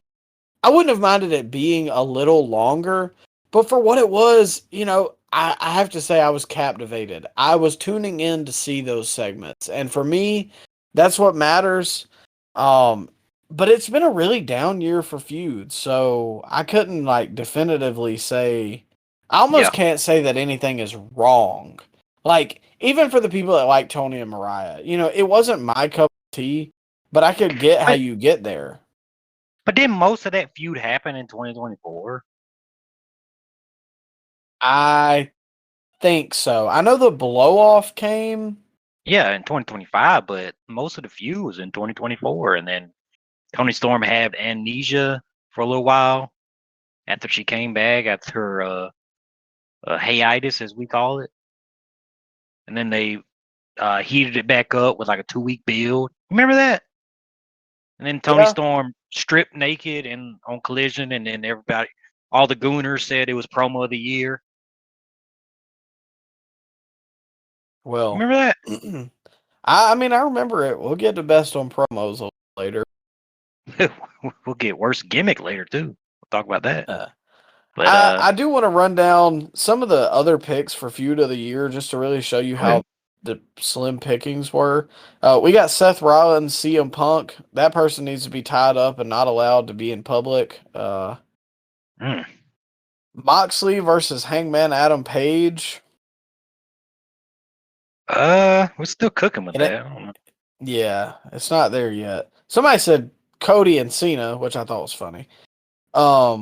Becky Lynch versus Lyra Valkyria. They've had an underrated feud. I don't know if I would put it as feud of the year. Yeah. And then I saw a couple for the Punk Rollins Reigns feud, but I remember feeling like they didn't do enough to flesh it out. Like I felt like we were like 2 weeks away from Mania and they were like barely interacting with each other. Yeah, there was a lot of times Roman wasn't there, and there's a lot of times that we Go didn't want figure. Seth. We didn't want Seth there, so we weren't high going into that event. High on the fact that this was a three-way match that didn't need to be a three-way match. Should have been Roman and CM Punk. But yeah, I don't remember us jumping for joy that this was happening at WrestleMania. Now the Yeah. match was great, but yeah, man, the feud was not so great. Well, for worst gimmick of the year, the fan vote once again tracks, and I Come don't on, man. agree with this. What are they doing? Are you about to say what I think you're gonna say? I think I am El Grande Americano, Come on. Okay. which Reasons? I don't agree with. People just don't like it because it's like it kind of. I'm not getting political, but because it's the Gulf of America thing, people just hate it because they think it's like kind of racist. They say I saw people online saying it's a MAGA dog whistle. Like, come on, bro. Yeah, it doesn't feel that way to me. Like it just feels like another be like wrestler. It's like a Mr. America Now, hold Hogan up now. did. Now, if he was doing what JBL was doing back in 04, then I would, yeah, okay, yeah. But Yeah. he's not really. Even though I So did think that was great though at the time, I did enjoy that. But like, what has Chad done that is offensive at all, besides the whole Gulf of America thing? I really don't know. There's a guy He's that been like I'm mutuals with on TikTok, and his name is your Lucha Bro Rafa, and he posts a lot of the like AAA content, but he posts the WWE content as well. So go check him out on TikTok. But he, as far as I can tell, likes the El Grande Americano gimmick, and like he's of Hispanic descent, so like I don't know, he finds it interesting. He liked the package that they ran at WrestleMania, so like I don't know, it's just kind of yeah, odd to me that people it's- are like, oh no, this gimmick's racist. Like bro, and I don't know. he's had good to great matches all year. Like his match, well, actually, no, that wasn't him. I was mistaken. I was led astray by Michael Cole. I was gonna say Chad Gable's match with Vikingo was one of the best matches of the year, but forget my point. Forget my point. El Grande Americano has been doing some great heel work though, with the loaded Yeah. mask gimmick. That's some great Yeah, see old that heel. works. Yeah, it does work. I don't know. Overhated, but for my worst gimmick, and I'm not gonna beat this to death, I'll let you get yours out. But I said heel Cena. So Ah man, I go with timeless Tony Storm. I think the delivery is bad. It was forced. I don't get the timeless thing as a whole. Timeless just means you throw out sexual innuendos and pretend like you're 1930s starlet. I don't get it. And it just seems like a lot of low hanging fruit that people are just gargling, bro. Like it's the next coming of the Undertaker. Like I seen people say this is the greatest gimmick of all time. Like not even trolling or being ironic or anything. They're enjoying it that much, Micah. That's insane. Like did they just start watching wrestling, or do they have millennial humor? I'm not getting it. I don't think I'll ever get it. Yeah, I think I've chalked it up to it's just not for me. Like I don't know how else to explain that, but I have tried to watch the segments, but it's like I You feel gotta embarrassed when Hannah is beside me watching these. You know what I mean? Like yeah, it's just uncomfortable. And yeah. I mean, Ibu made a good point when he was on about like, most wrestling is kind of embarrassing if you're showing it to a non-wrestling fan, but like this feels embarrassing to people that like wrestling. Yeah. Yeah, I agree. I agree. And he won me over in the moment. But then when I look back, bro, I'm like, wait a minute, no. No. This is just juvenile humor. And you can say yeah, DX was too, but that was a different time, bro. Maybe if Timeless Tony Storm was doing this in the through late 90s, it'd be one thing. But you figure that we are past this as a society and we don't laugh uncontrollably at dirty jokes like that. But it just seems like there's a subsection of wrestling fans that really, really enjoy that. They enjoy when the blonde lady makes the sexual innuendo jokes, and I don't. That's just a humor that I can't get behind. I don't know. But Ryan, who would you say has the best gimmick of 2025? I'm going Mr. Iguana. Him and Lieska Oh my god. are really. They were hits in my. Hey, now let me talk. Let me talk. They were hits in my house, and I gotta say, Micah, I don't like the haha in wrestling, but I did watch that AAA show, and the only jabroni that stood out to me was Mr. Iguana. And he can go in the ring. Maybe his gimmick will get old if I see it every week. But in that moment, I believe he could have won the WWE championship the next night, and I wouldn't have thought twice about it, bro. I was that locked in to Mr. Iguana and Lieska. Shout out Lieska. You're not gaslighting me into that one. Bro, what's wrong with Mr. Iguana? You weren't a fan of Mr. Iguana. Did you ever go back and watch his match? You skipped I it. See, did that's not. why you're not a fan. No, You I would have did. watched. You would have. He would have been gimmick of the year for you too if you'd have watched it.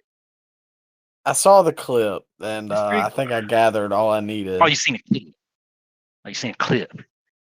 Yeah, You I'm seen a just a clip clip. of I'm the? a clip farmer. Yeah, yeah. You clip merchant. You watching the highlights. Gotta watch the game Yeah. footage, pal.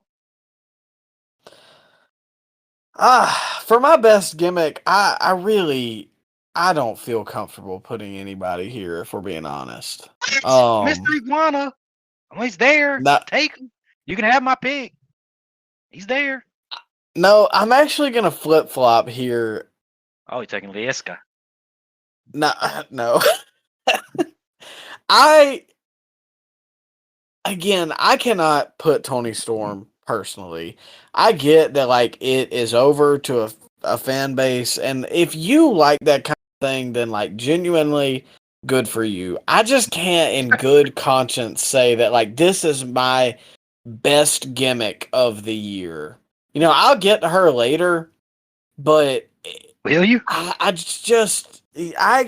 will give her flowers later, respect, but this just is not it to me. It just doesn't work for me. And funny enough, I'm going El Grande Americano. Wow. Is it Okay. is it stupid? Yes. But like ultimately, if you look at it from what it's doing for Chad Gable's career, he got on WrestleMania with the El Grande Americano gimmick. And it's like classic heel work with the loaded mask, and he's having good matches. And now they've kind of like given it to what I assume is Ludwig, and they're trying to like continue it. So I don't know, man. People are You gonna really assume? hate that. You Well, I assume? mean, that we don't know. We don't Oh, okay. know. Yeah, you're right. Okay. Never mind. I jumped the So gun. Sorry. I'm gonna get a lot of hate for that pick because again, like it's very divisive, but I don't know, man. I don't see like where it's like racist or like where people are really getting all this hate from it. Like you said, if it was JBL, that's one thing.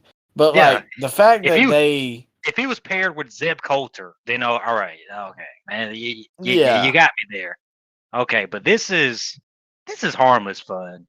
This is, and they even tied together with that segment where he went to Mexico to go learn lucha libre. Oh yeah.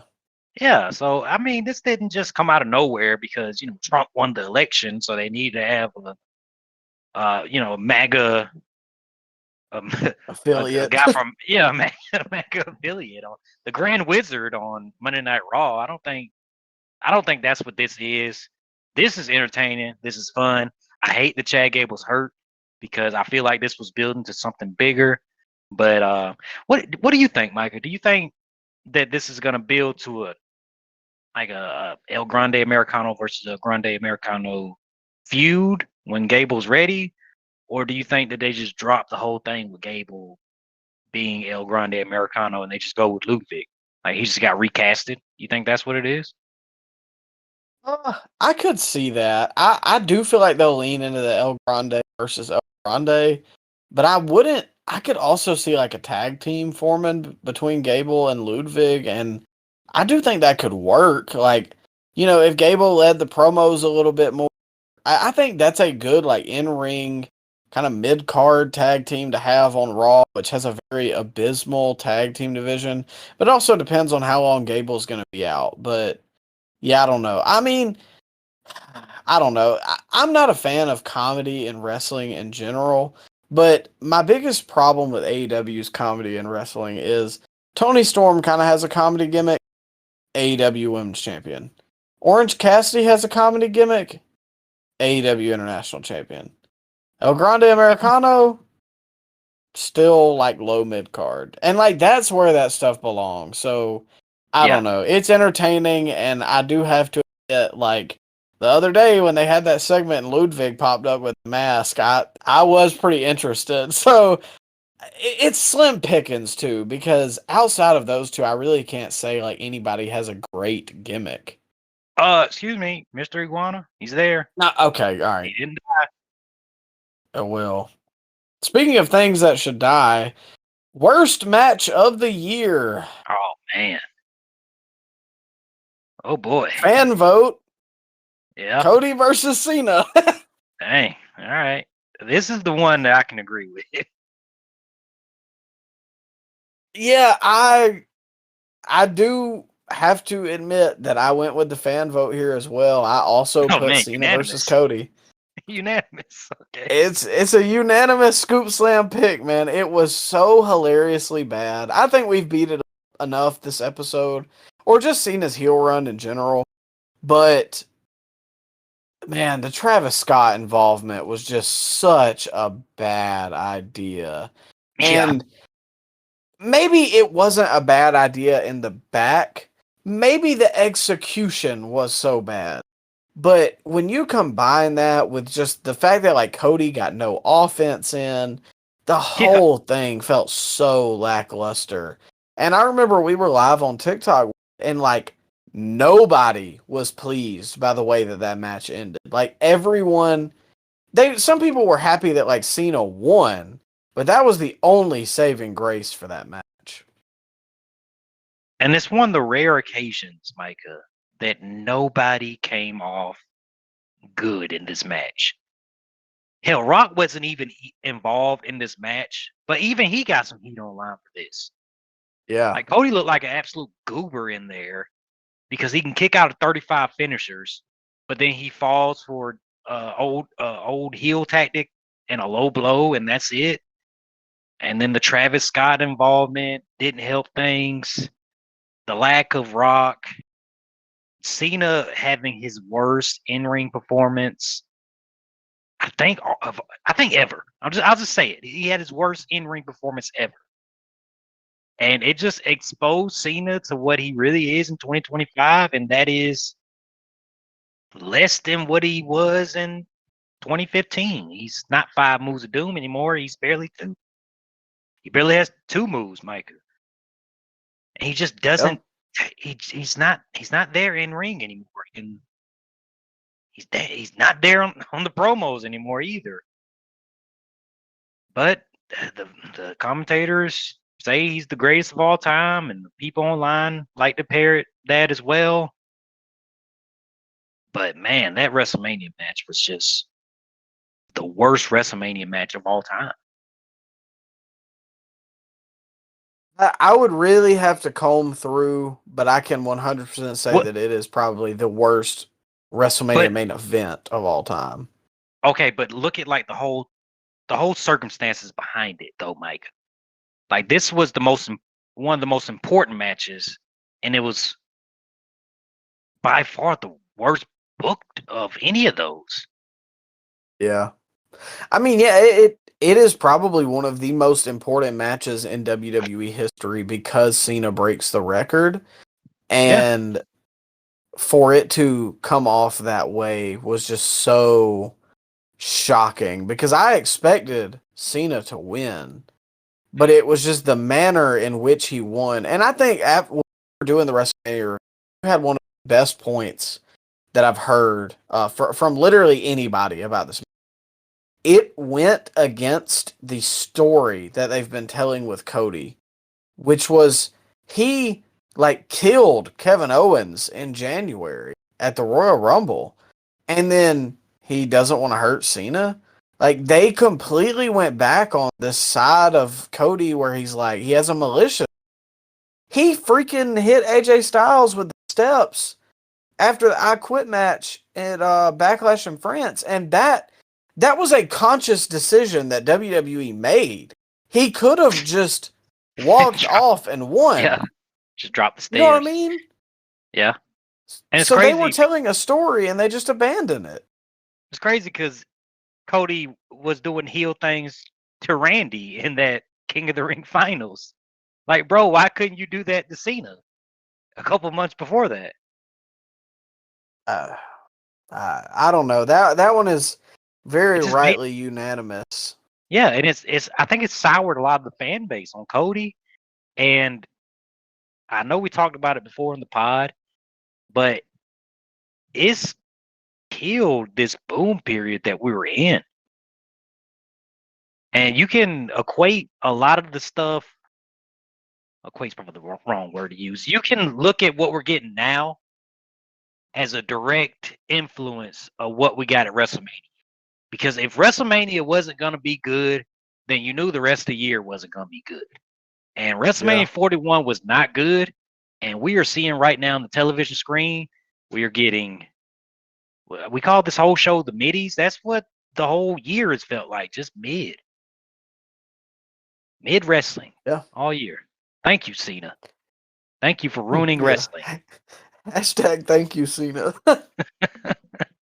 Well, across the street, we've got the match of the year, which just, I'm going to let you guess the fan vote here, Ryan. What do you?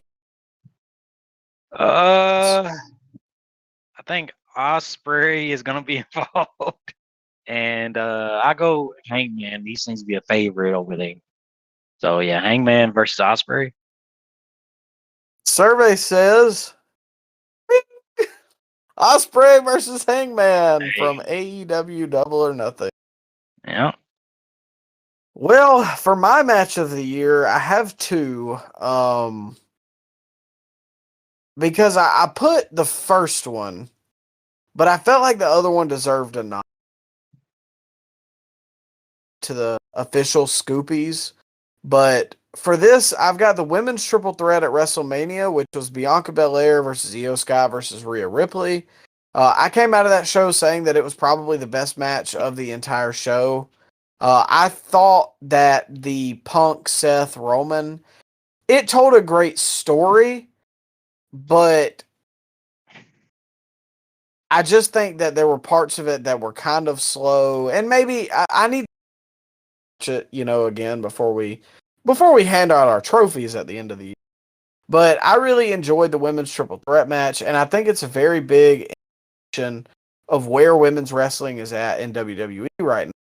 Because I don't think it's a crazy statement to say that the women's roster is just as interesting as the men's right now. And I don't know if that's a detriment to the men or if it's just saying that much about the women's roster, but I am just as invested in a Rhea Ripley, a Bianca Belair, those kind of people as I am the CM Punks, the Randys, the Codys. Like, they very much feel on an equal level. So I feel like that was a great indication there. And then the quick shout I have is for the Profits versus DIY versus Motor City Machine Guns tag team ladder match, which should have been on the WrestleMania card. Absolute one of the best ladder matches of the last 15 years. And it's crazy because you just weren't expecting a match of the year to be on a random SmackDown, especially with the way SmackDown has been recently. But yeah, excellent match that deserves its flowers. May very well with match of the year. Yeah, I agree with all those. Maybe I would have added in KO versus Cody at was that Royal Rumble? They had a ladder match. I thought that was really good too. Yeah, it was solid. Vikingo versus Chad Gable was really good. I don't know if you ever went back and caught that, but I still need to go watch it. My match of the year was CM Punk, Roman, and Seth in the winner take Paul match. I think, man, it was. If you were on the fence about watching WrestleMania, just go back and watch that match. 5 stars, great. All guys did their job well. Storytelling was at its best. The in ring was dramatic, and like the kids say today, Micah, it was cinema at the end when Heyman turned his back on his longtime friend and his longtime partner in Roman Reigns, and he probably did the zestiest low blow of all time to cap it off. And Seth Rollins finally, he's always pinned Roman Reigns, but he pinned Roman Reigns again on the grandest stage of them all. And we kicked off the Seth Rollins storyline with that moment right there. But yeah, 5 stars, great stuff from everybody. Love that match. I agree. That brings us to best weekly TV show, and the fan vote, to no surprise, was AEW. But Ryan, what would you say is your best weekly TV show of 2025? I'm gonna go with NWA Power, and I think those shows right there from the Dothan Civic Center, those are just epic weekly shows that we can't miss. And one that I mean, it's the few shows that I go back to this day and go, come on, man, it's Monday Night Raw. Monday Night Raw is going to win best weekly show.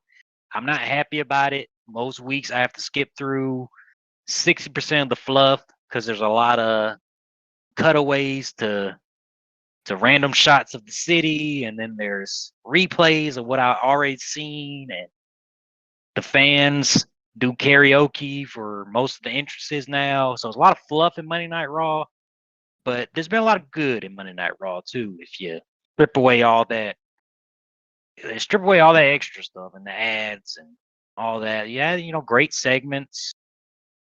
Can we count the New Day heel turn as this calendar year, Micah? It did happen in 2024, but it was late 2024, so it missed the Scoopies last year. Can we count it? When did it? Was it December? Yeah, it was December, but we couldn't put it on the Scoopies. Yeah, I think that counts for this year. Okay. Our testing period is from December to November. Okay, well that was one of the best heel turns I've seen. And it was one of the best Raw segments they did in a while. I know they kind of stumbled after that, but yeah, man, it was one of my favorite segments of the year. And another segment I can go back to that really surprised me was that Gunther, when he bludgeoned Jimmy in front of Jay. You remember that? Yeah. That was some dramatic stuff, and that was a great segment on Raw's had some underrated segments. The matches that kind of been hit or miss since they moved to Netflix. They're still trying to get the timing right on the shows, I think. But yeah, man, I'm going Monday Night Raw as my weekly show of the year. I got to go with the same thing. I think Raw is now that it's shortened down to 2.5. It's greatly helped. Like you said, there's a lot of fluff, but that's any wrestling show nowadays. I would be lying if I said I didn't skip through or skim through, I guess, portions of Dynamite and SmackDown. Like it's the same thing across all three shows. Watching it live. But Raw, like you said, those great segments as well as the Pat McAfee Gunther promo, that was good stuff. CM Punk has had some great promos on Raw. The Raw on Netflix debut was a great episode of Raw.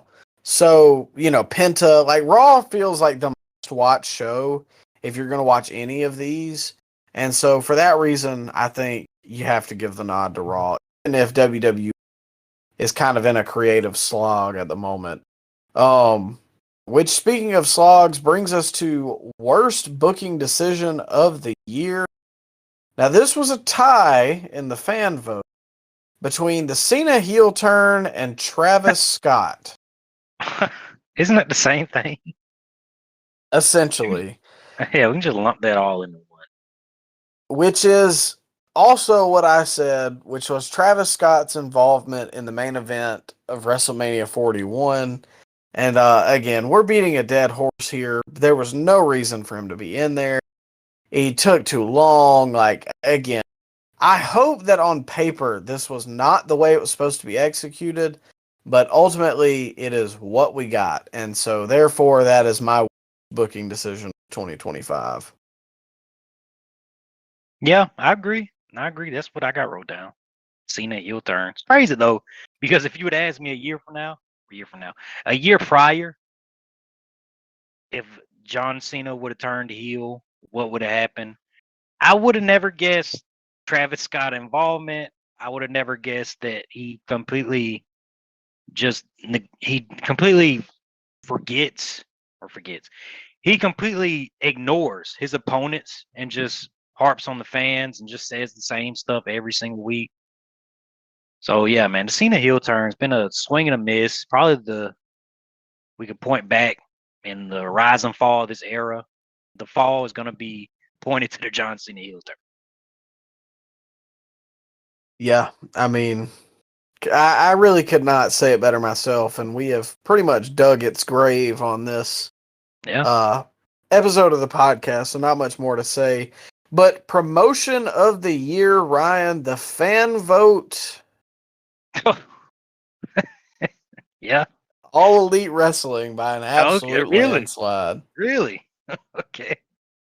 All right. But what say ye? I'm going with the promotion that makes the most money. And I know I'm not on the board, Micah. I'm not getting paid by World Wrestling Entertainment. But I'm going to go with WWE. Best promotion of the year. To no one's shock. Well, isn't the whole point of wrestling to make money? It's like, you know what? The NFL's cool and all. I know it makes the most money. But that Arena Football League, man, they're just putting out some of the best games you can ever. Like, who says that? Who says that? I mean, when you put it like that. We call a spade here, Micah? Well, I'm calling a spade, and for that reason, I've got to give promotion of the year to AEW. What? Come on, man. What? I pulled the dagger out and I stuck it right in there. AEW? How? I feel like if I could put that's the problem. The feeling is restored. Let's look at stats and numbers. You got your feelings. I got the spreadsheet, pal. How about that? You just I got said that I it got the feels like, dollars and cents. I got the dollars and cents. You can be the heart and soul and the yeah. feeling. I think that What do the you think? feeling around both companies right now is just vastly different. I feel like AEW is trending upward. I'm Oh, of finding course. myself more interested in their program. And we just Mm, talked about the Cena heel turn being the end of the boom period of WWE. that's still making And money. I mean, yes, but I just WWE is making more money than them in 2020. Still would say that AEW was the promotion. I can't co-sign anything WWE. Well, I won't say anything. I can't co-sign that WWE is having a great year. I can't co-sign that AEW is having a great year. But I can co-sign that AEW is having a better year. And I hope to God that the back half of this year there's a clear winner, because somebody has got to take the lead here. And if we're starting a race from December of last year to November of this year, I feel like AEW is in the lead, putting a Well, better product on the TV. WWE is clearly first place, Micah. I mean, it's like the distance between Mars and Earth. I mean, it's a long, long difference. AEW is not on the same level as WWE. It never will be, bro. You just go out there and ask anybody on the street. What you just show them a clip of professional wrestling, and they're gonna say, "Oh, is that WWE stuff?" I'm not gonna say, "Oh, is that AEW?" They're not gonna say that. Well, that's WWE is fine. wrestling. That is why they are number one, and that's why it doesn't matter what AEW does this year. You're still not gonna catch up to WWE this year. So how can you put that as promotion of the year? They may not catch them in popularity because they've only been around years, but I'm strictly talking from who is putting the best product on the TV from December Mm. of 2024 to November of this year. I So you think know they've what? both had some good moments, but I think WWE's lows. WWE's lows. What now? Say that one more time. I think WWE's lows are lower than AEW's, or maybe they're just magnified because of the highs that they were in. But still, I feel like AEW's on the upswing. Mm. I wouldn't be And we'll surprised to see see how you at. All In goes. I wouldn't be surprised to see you at that all-in press conference at the end. I wouldn't be surprised if you got your press pass ready. Cause I don't know, man. Something about these middies just don't sit right with me. Now that you got the fans voting against me, you're suddenly an AEW fanboy. What's going on with you, man? You've been bought by the competition. You selling out, Micah. You're selling your morals out. Well, see, you were on a trip to Jacksonville a couple weeks Oh ago, wow. but me and Oh, Tony have been in talks long uh, before. I knew it. I knew it. Yeah, you were right. Something is brewing over here. A storm is coming, huh? Are you a part of that storm? Storm of money. Okay. Well, what's the next category? Well, I guess you could say that it's pretty shocking that I've seemingly turned from a WWE fanboy into an AEW. So that brings us to the most shocking moment of the year, professional wrestling, which the fans voted was, funny enough, the Cena heel turn. And Okay. Well, this Cena heel turn is all over the place, huh? yeah, I mean, it's a very captivating moment and thing. Yeah. Um, and I think undeniably, I have to agree that it is the most shocking moment of the year. You know, with the inclusion of the New Day that I kind of forgot about, I might would say that's like a 1B. But yeah, I mean, we were watching this live, still didn't expect it. Um, as bad as it has become, which, really, really aggravates me. Yeah. In that moment, it was great. Yeah, I agree.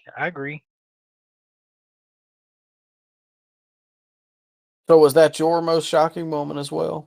Yeah, I don't think you can put anything else on that level. I mean, it was something that shake the foundation of the wrestling world. Uh, I mean, it's the guy you never thought would turn heel turned heel. The Yeah. ultimate baby face, like Superman turned his back on. I don't know. I mean, it's Superman turned heel. Basically, what it was, Micah. And But especially maybe for all those. it's Oh, go ahead. well, I was gonna say maybe it was too little too late. Mm, yeah, it feels like it now. Yeah. Isn't that crazy though? I mean, I think that's to go back, not really, but kind of to the promotion of the year thing. I think WWE just had such a like layup year. I mean, you had the biggest heel turn, the like one of the biggest moments of the last 25 years of wrestling, and they just absolutely dropped the ball with it. And I feel like that's been the story of WWE all year. And so like sure, are there things like the Harley Cameron puppet bull crap on AEW that I don't sure. But the fact that the Cena heel turn should be one of the greatest things ever in wrestling and it has become so awful. That's the kind of stuff that I'm like, I can't confidently say WWE is the promotion this year. Well, Michael, when do we start looking at TKO as somewhat of a problem here? Because if you ask any UFC fans that are still watching the product, that have watched the product before the TKO inclusion, a lot of those people don't like the state of UFC as it is now. So are we just gonna give TKO a pass here? Are we just gonna put it all on Triple H? No, I think that they definitely like Like, would the fan outrage be as loud if we didn't get 1,000 sponsors on the ring mat and we didn't get sponsors on the tables and we didn't have to pay $500 for nosebleed seats? Like, would the criticism be as loud as it is right now? What do you think? maybe not. And I think to that same token, if it wasn't the stupid like city shots and the here buy this Celebrities all yeah, the celebrities and the all inclusive $39,000 for SummerSlam and SummerSlam's 2 nights and Royal Rumble's gonna be in Saudi. Like it's just and Jelly, it's a Jelly Roll is gonna be on SmackDown, and now he's gonna be at SummerSlam. Like, yeah, I get what you're saying. yeah, it's a ball of misfortune. And ultimately it's Triple H by way of TKO. And Yeah, I feel like they both deserve the blame. do you think it's more of a Triple H figurehead type situation? Maybe he's not pulling the strings as much as he did before the TKO acquisition. Because I want to say the TKO acquisition happened around WrestleMania 40 last year. And to that, until then, I thought things were 10 times better than what they are right now. Is it Yeah. just, are we just making excuses for Triple H now? Or we think No, this I is? think like okay, for example, the jelly roll stuff. I feel like that is a All right. TKO reached out to this celebrity, and this celebrity in turn, Jelly Roll. you've got to work him into the show, Triple H. And that's not really fair, but like at the same time, that kind of comes with being Booker. And we don't know what is under his control and what's not. Do you, I do you think hate that's, the fact that this oh, I was going to say, do you think that's why Travis Scott got dropped in our laps at WrestleMania? TKO said, hey, Travis Scott has a deal with us. and he is going to be in the main event. Figure out a way to work him in. You think that had something to do with that? I Or just getting mean, down the conspiracy theories, Micah? I don't think it's a crazy theory to believe, though, because, like, again, what I was gonna say is the WWE Unreal show. I hate that it's coming out, but if it kind of sheds light on some of that, I would not be that. Like, I would like to know: is this a Triple H decision, or is this a TKO is forcing Triple H's hand into involving Scott? Because then it's not really fair to call Triple H's, call for his head on that. But Yeah. only time will tell. But we'll move on to best on promos. And shockingly, the fan vote was CM Punk. Wow. And I think this may be another unanimous pick because I also put CM Punk. Bro, it's a famous Terry Funk quote that it says, I can't make them believe pro wrestling is real, but I can make them believe that I'm real. And there's never been somebody that I have felt embodies that more than CM Punk. And he's just one of one, especially when you look at the landscape of professional wrestling right now, bro. Like, there's no CM Punk in the pipeline. There's no CM Punk on TV right now. CM Punk is CM Punk, and we are going to look back 10, 15, 20 years from now and see that this man is legit top 3 promos in the business of all time. And he's cut some great promos this year. My favorite promo of his, Micah, I don't know if we did say we can count December. He had a back and forth with Seth Rollins on the December 31st Raw. I don't know if you remember that, but it was some great stuff, man. It was passionate. You believed everything they said, and he had that one quote in the promo that really stood out. He said, "I love the place I work for. I just hate the guy that was running it." Does that ring a bell, Micah? Yeah, I do remember that. Yeah, man. It was just one of their best promos together, Seth and CM Punk. And every time CM Punk gets in the ring, cuts a promo, it's primetime television. I'm stopping whatever I'm doing. I'm turning the TV up and I'm watching. And there's not a lot of guys I can say that I do that for nowadays. No, I 100% agree. And I'm really interested to see where my fandom takes me whenever CM Punk does eventually hang him up, because he is very instrumental in me coming back to wrestling. And I think that the more that I continue watching him, the further he rises personal favorites list. It's something about him, man. He comes off so real. And like you said, it's Bret Hart-esque, because there is no one in, like, up and coming that I'm like, oh, that's the CM Punk.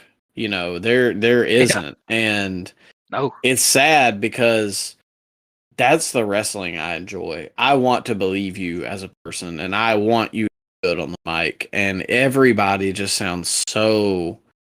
What was the word you used earlier? Sterilized. Yeah, milk toast, cookie cutter.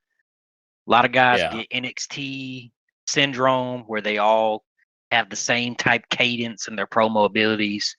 And there's just nobody that sounds like Punk. There's nobody that makes you feel like CM Punk. Yeah.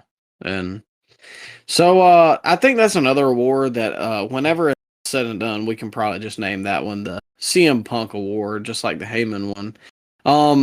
But that brings us to Tag Team of the Year.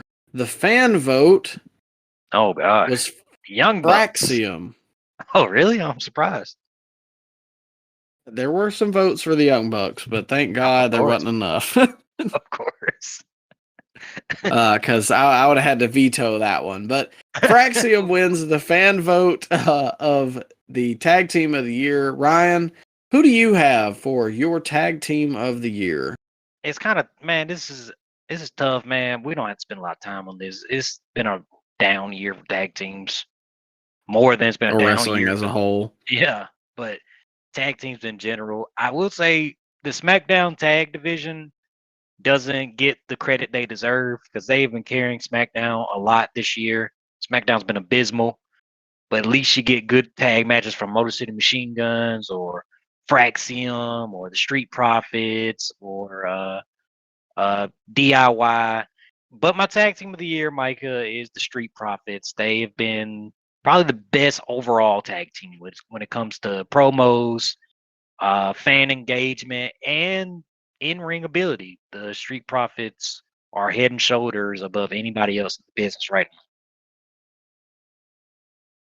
now. I don't hate that pick at all. If I had an honorable mention, I would throw them in there because I've always been a big fan of the Street Profits, especially Montez.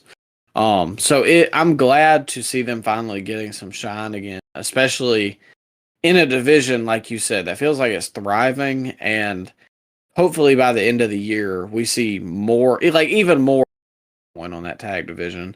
But personally, I got to go the Hurt Syndicate because I think they just came in, got over, and have dominated. Now, they hadn't really told a whole lot of great feuds. They kind of feel like they don't have a lot of challengers, but that's not exactly their fault. But they're kind of like we said with Punk, like the Hurt Syndicate, when I see them on my TV, I am stopping. I am going to see what they've got to do. I think Shelton is amazing for his age. I think Bobby Lashley is one of the most dominant big men in wrestling right now, along with the best non-wrestler. You threw in a nod for most underrated, which doesn't exactly tie into tag team, but it still ties into the whole package. Hurt Syndicate is having a great year, and I hope it's even better for him moving forward. It's funny because Lashley and the Street Profits were a team just last year. So yeah, that's kind of funny. Well, we're getting down to the nitty gritty here. The final four picks or awards, I should say. We'll go ahead and start it off with female MVP, and this isn't exactly our wrestler or women's wrestler of the year, but this is more of who is putting the butts in the seats. There's a clear distinction because sometimes guys are great draws, but they're not here all the time. Like a Roman, he draws, but he only has like 5 matches a year, so I can't put him in wrestler of the year. So for my woman MVP, the fans went with Toni Storm, which I feel like is expected. But personally, I went with Rhea. There you go. A lot of hate, man. She gets a lot of hate on. But man, when that "This Is My Brutality" hits, it's electric in the building. Like the people that go to the shows still love her, and they chant "Mommy" and they buy the shirts and they do the whole 9 yards. Regardless of if you think she's overpushed, the people that don't go to the shows are still buying her merch, bro. She's one of the top merch sellers in the whole business right now. Exactly. Like she gets as big of a pop as some of the male wrestlers do, and that's saying something. I'm not trying to be some kind of way, but I'm just being honest. Typically, the men wrestlers are more over. So the fact that I would put Rhea in that upper echelon of like Cody's and Punk's and Cena's in terms of the reactions that she's getting, obviously that makes her the female MVP. Yeah, I agree, man. She's right now, I think top 3 of all time when it comes to women's wrestlers. So yeah, it's well deserved. She should be MVP. She'll continue to be MVP because I see nobody dethroning her. Maybe the Gooners will make Stephanie a big deal next year, but right now, man, Rhea's still the top of that division. and she is going to get the marquee main event match at the second all women's PLE that the WWE's ever done, and it's well deserved. Couldn't have said it better myself. So we'll move to the male MVP. Like I said, the guy who's putting the butts in the seats. The Oh, man. fans here have a tie Yeah. between CM Punk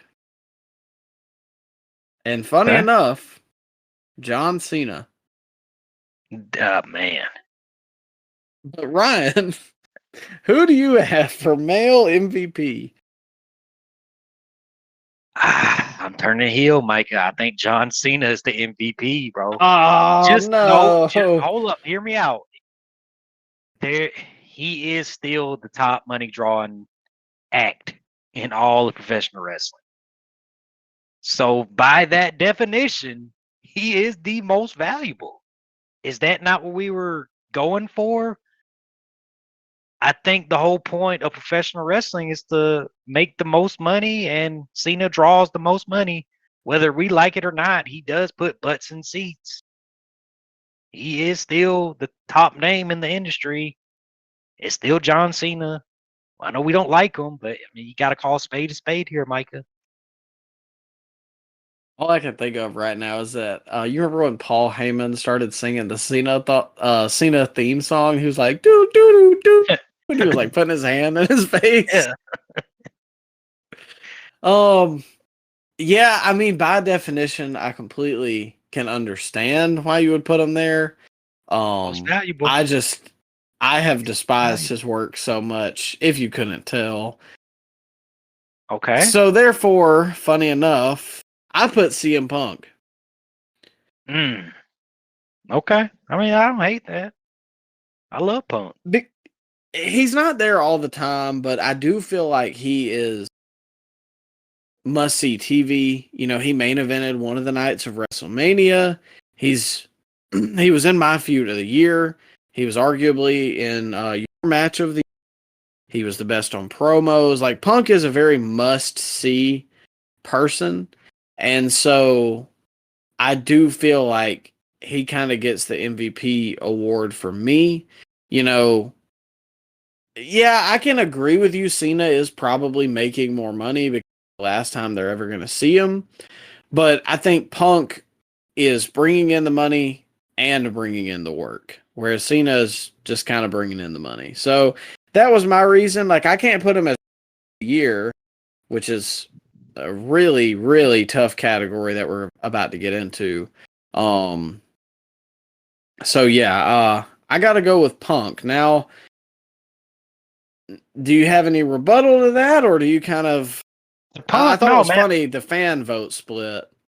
Oh yeah, well, I think that is that's funny now that I'm looking at it. I like Punk, man. I can see where you're going right there. If we're just going by total overall entertainment, not looking at dollars and cents, then yeah, CM Punk is going to be top of my list too. But the reason why they can justify all these high ticket prices is because this is the last time you're going to get to see John Cena, pal. So I'm sorry if you got to sell that kidney, but if you want to be ringside for this match where R-Truth is going to run in, you're gonna pay that to see John Cena, right? And you know, plenty of fans work up that money. And yes, Master TKO. Yes, Master TKO.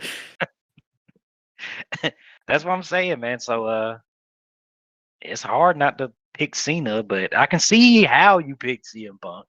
I love Punk. Yeah.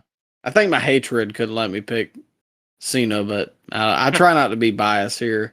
That brings us to the final two, the big ones.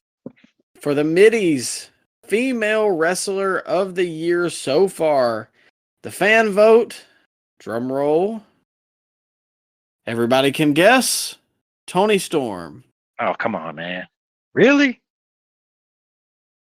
They love Tony, huh?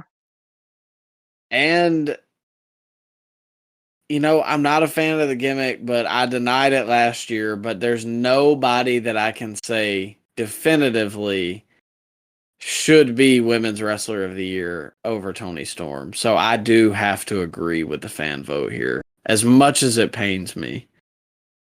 Oh, wow. Okay. Favorite match? I guess the Hollywood ending. I can't think of any others. All right. Favorite promo? I mean, the one where she stripped naked and Oh, okay. Yelled. yeah, whatever, Screamed. whatever you referenced earlier. It was promo of the year. What makes you think we've had our final dance? I think she said something like that in the promo.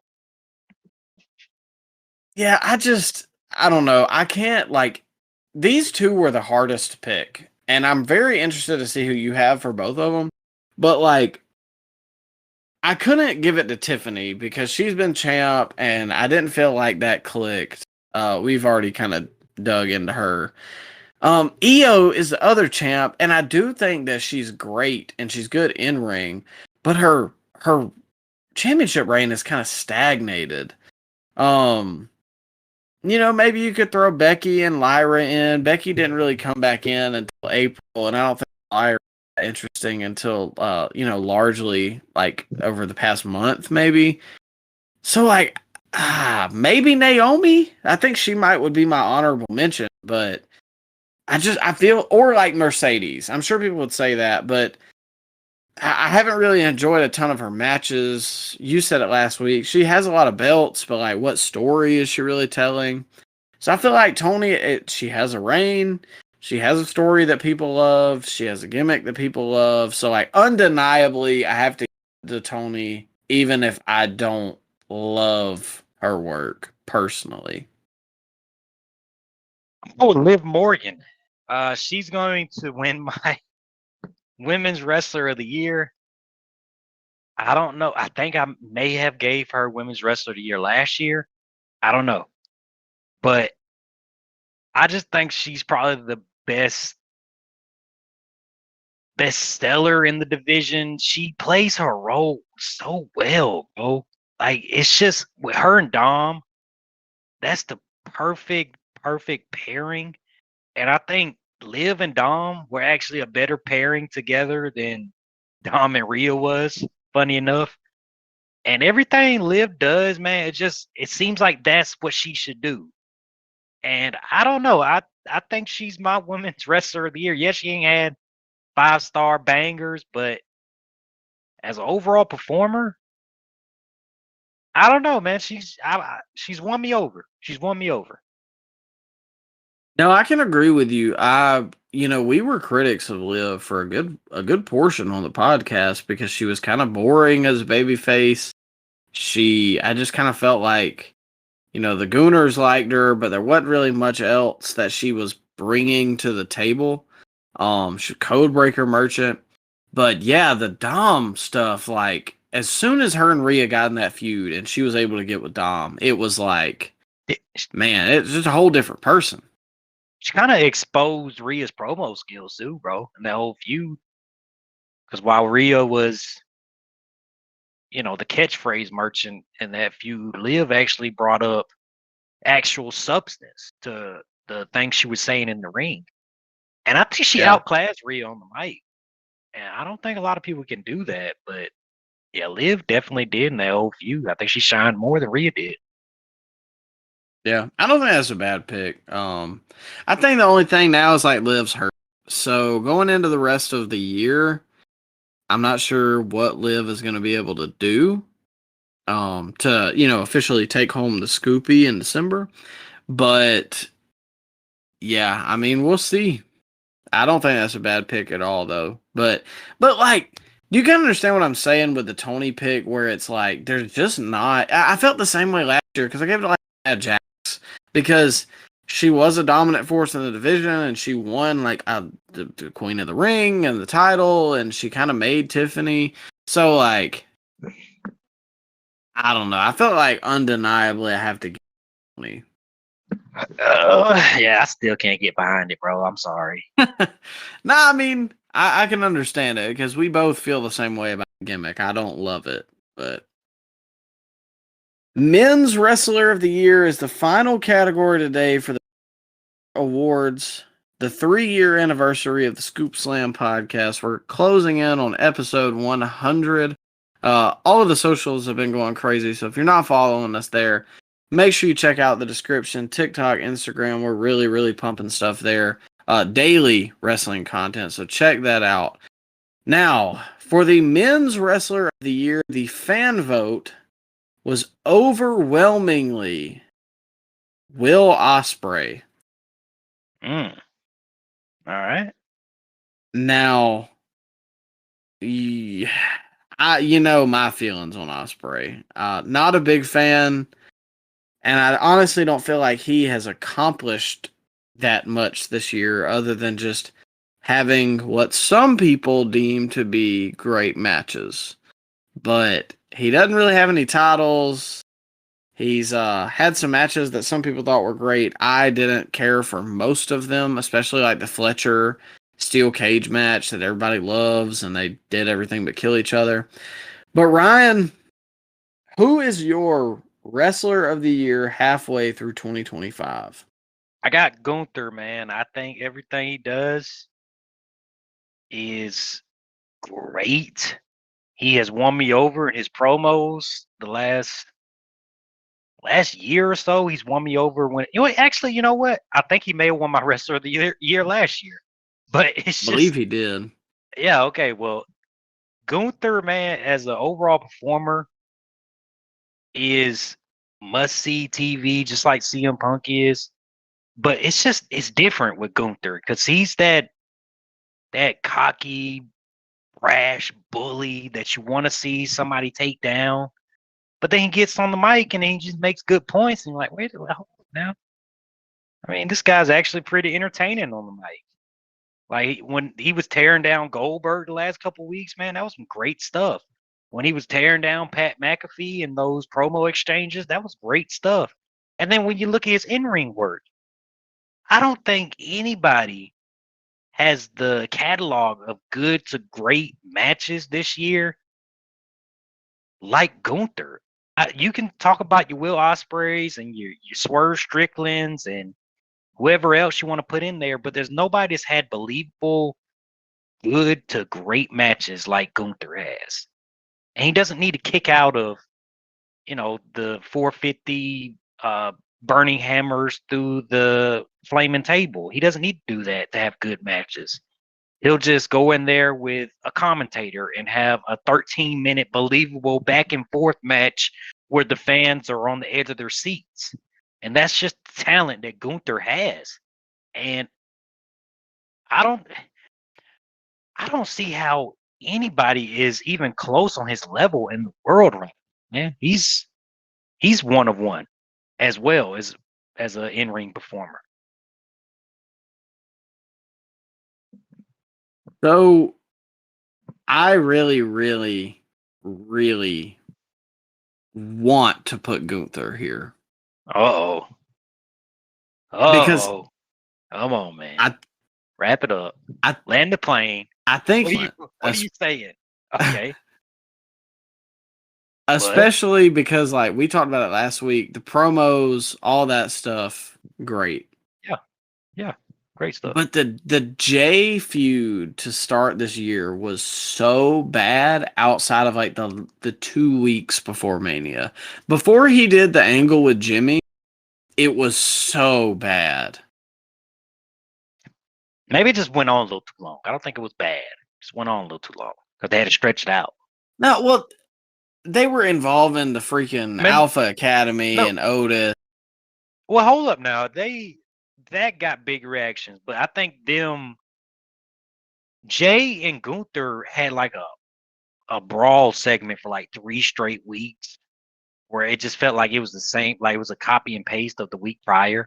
That's what really hurt that build because they had 10 weeks to do that when that build probably should have been 4 and it would have been a lot better. But yeah, I think it just got stretched out a little too long. But yeah, okay. Go ahead, Mike. I'm sorry. No, you're good. I mean, I think for that reason, because I really thought about it with Gunther because he is world heavyweight champion. That's the first thing I always look at. Like, who's world champion? It don't always matter, but it's a good indication of who potentially wrestler of the year. But I think for that reason, and then like ultimately, I mean, him and Jay had a fine match. It just wasn't great. But you know, by the end of 2025, I could very well see Gunther being my wrestler of the year. Now, I'm gonna say this next person, and I don't think that you or anybody else has listened to the podcast would think that I would say this person in a million years. And I will explain it before I tell you who it is. Okay. I think it's more of maybe a prediction of maybe who I think is going to be the final guy. But in the first half of the year, I think that he has gotten majorly over with the fans. I think that he has won just about every match that he's needed to win. He has become accomplished, and I think he's on his road to winning another world championship this year. For my mid-year awards wrestler of the year, and it pains me to say this, but I have to go Hangman Adam Page.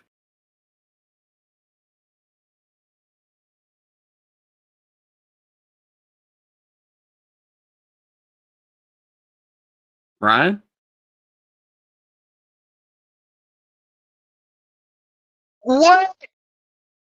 Do what now? Who? I knew this would be your reaction. The countless hours and clips of you burying this man, and now all of a sudden you're going by what could be and not what actually is on the television screen. You're telling me that guy is your wrestler of the year? Hangman Adam Page? The fake? Hangman won. Oh, he won. What did he win? He won the Owen in a good match with Ospreay up to a certain point. Like that new haircut he got too? You like that? The butterflies on his jeans? What else you like about Hangman? You know what? Slowly and slowly throughout this show, man, I'm realizing that TK has bought you over. How many zeros you put on that check, Micah? You sold out. You can't call yourself a CM Punk fan if you're going to have Hangman Adam Page win this award. Stop the count. Fraudulent. I can't think of anybody else that's had a solid top to bottom year. Hangman's had a better year than Gunther. Because of the J feud. The J feud lasted from January to April. That's 4 months out of the year. February to April, so 3. Okay, what feud has Hangman had that drew you to the television screen, Micah? That captivating feud he's had with Jon Moxley? I didn't say that. What feud are you looking back on and saying this guy has been the wrestler of the year? What feud is that? Do you like those long-winded promos where he's like he's in 8th grade drama class using the big words that he shouldn't be using? Is that cinema to you, Micah, and all the rest of the sickos that you're a part of now? I'm not even a big fan You're a of sicko. Just admit it. Sicko. I just feel like AEW is more interesting right now. Oh, there it is. And who better to wave that AEW flag than your guy Hangman Adam Page? I wouldn't even say he's my guy. I told you I don't like him. You don't like him. Gave him no award. He had a good feud with MJF going into Revolution. Oh, hey, buddy, I don't really like you, but here, take this most prestigious accolade you can ever get in the wrestling community. Here's the MIDI. That's what you're saying to him. You're like, right now. That's what you're saying. I'm not giving him the... No. You gave him the Scoopy. MIDI. The Scoopy is the most prestigious. Well, MIDI's right there. You gave it to him. Now, you didn't answer my question. You're running away. What feud has he had this year that has drove you to the television screen, Micah? You and those 500,000 fans. What is driving you out to the television screens? The MJF Hangman feud to me was his best feud that he's had this year. That feud. That was the feud. Yeah. That was better than Pat and Gunther. That was better than Gunther and Goldberg. I didn't say that. That was better than Gunther and Jey Uso. It was better than Gunther and Jey Uso. MJF and Hangman Adam Page. Yeah. Man. I can't believe you sold out, Micah. You've sold out. I'm telling you, I did not Micah want sells out should be the title of this podcast, ladies and gentlemen. Micah sells. Micah sells to IWC. There we go. No, because I still don't like Will Ospreay. Well, you like his best buddy, Hangman. No, I'm not, I'm telling you, I'm not a big fan of Hangman's promos. He kind of, he can be okay at the beginning, and he uses the big word, and I don't necessarily believe what he's saying. But I can't outright say that anything that Hangman has done this year has been objectively bad. And he has achievements, like he won the Owen, he beat MJF, he is, in theory, going to beat John Moxley, and the Gunther, he was my second choice. And funny enough, the fan votes, there was not a single vote for Gunther, which I thought was hilarious. Oh, that's funny to you sickos, huh? Funny to you guys? But no, because Gunther would be my second choice, but then I think he had a 3-month feud with Jey Uso that largely was uninteresting until the last 3 weeks. And then he lost at the biggest stage, and I won't say, I didn't really like the way it ended either. I didn't think that it made Gunther strong because he tapped out really fast. I get it. It was Jay's moment. Happy. Jay should have won. But then coming out of that, it just feels like they didn't really know how to book him. I mean, he had the great feud with Pat, but then it was like, what do we do with Gunther? I guess we'll give him the title. Oh, yeah. And then now we're back to square one. And I mean, sure, he's doing great on promos. He is the surefire honorable mention, and I very well think he could be repeating, because I had him there last year too. But you'll just have to rejoin us for the Scoopies. You might be doing it alone, pal, at this show. Micah's going to replace me with an AEW fanboy. I didn't think you were coming back. I was debating. I had to get off for a sec. I had to get out the race car. Well, hold up now. Just saying. You're sicko now, Micah. I'm not. I'm really not. I feel like I call it like I see it. And we call a spade here on the Scoop Slam podcast. So this makes for an interesting dynamic. I feel like I'm a little more pro AEW. I feel like I am a little more pro AEW again. And you're more pro WWE. We'll see what the year holds for us. But make sure you're strapped in, locked in, and ready for the next time that we are scooping and slamming, which will be next week. We got a big 2-parter. We've got the All-In review, as well as the Saturday night's main event and Evolution review. Undetermined if we'll be live on TikTok throughout the weekend, so just make sure you're following us there so you know I'll post some live. Once again, I appreciate all you guys who I know Ryan was not a fan of the fan voting this year, but I do appreciate you guys that added an element. And as always, take care of yourself. Have a good weekend. Tons of wrestling to watch. Come back next week. Have a good one.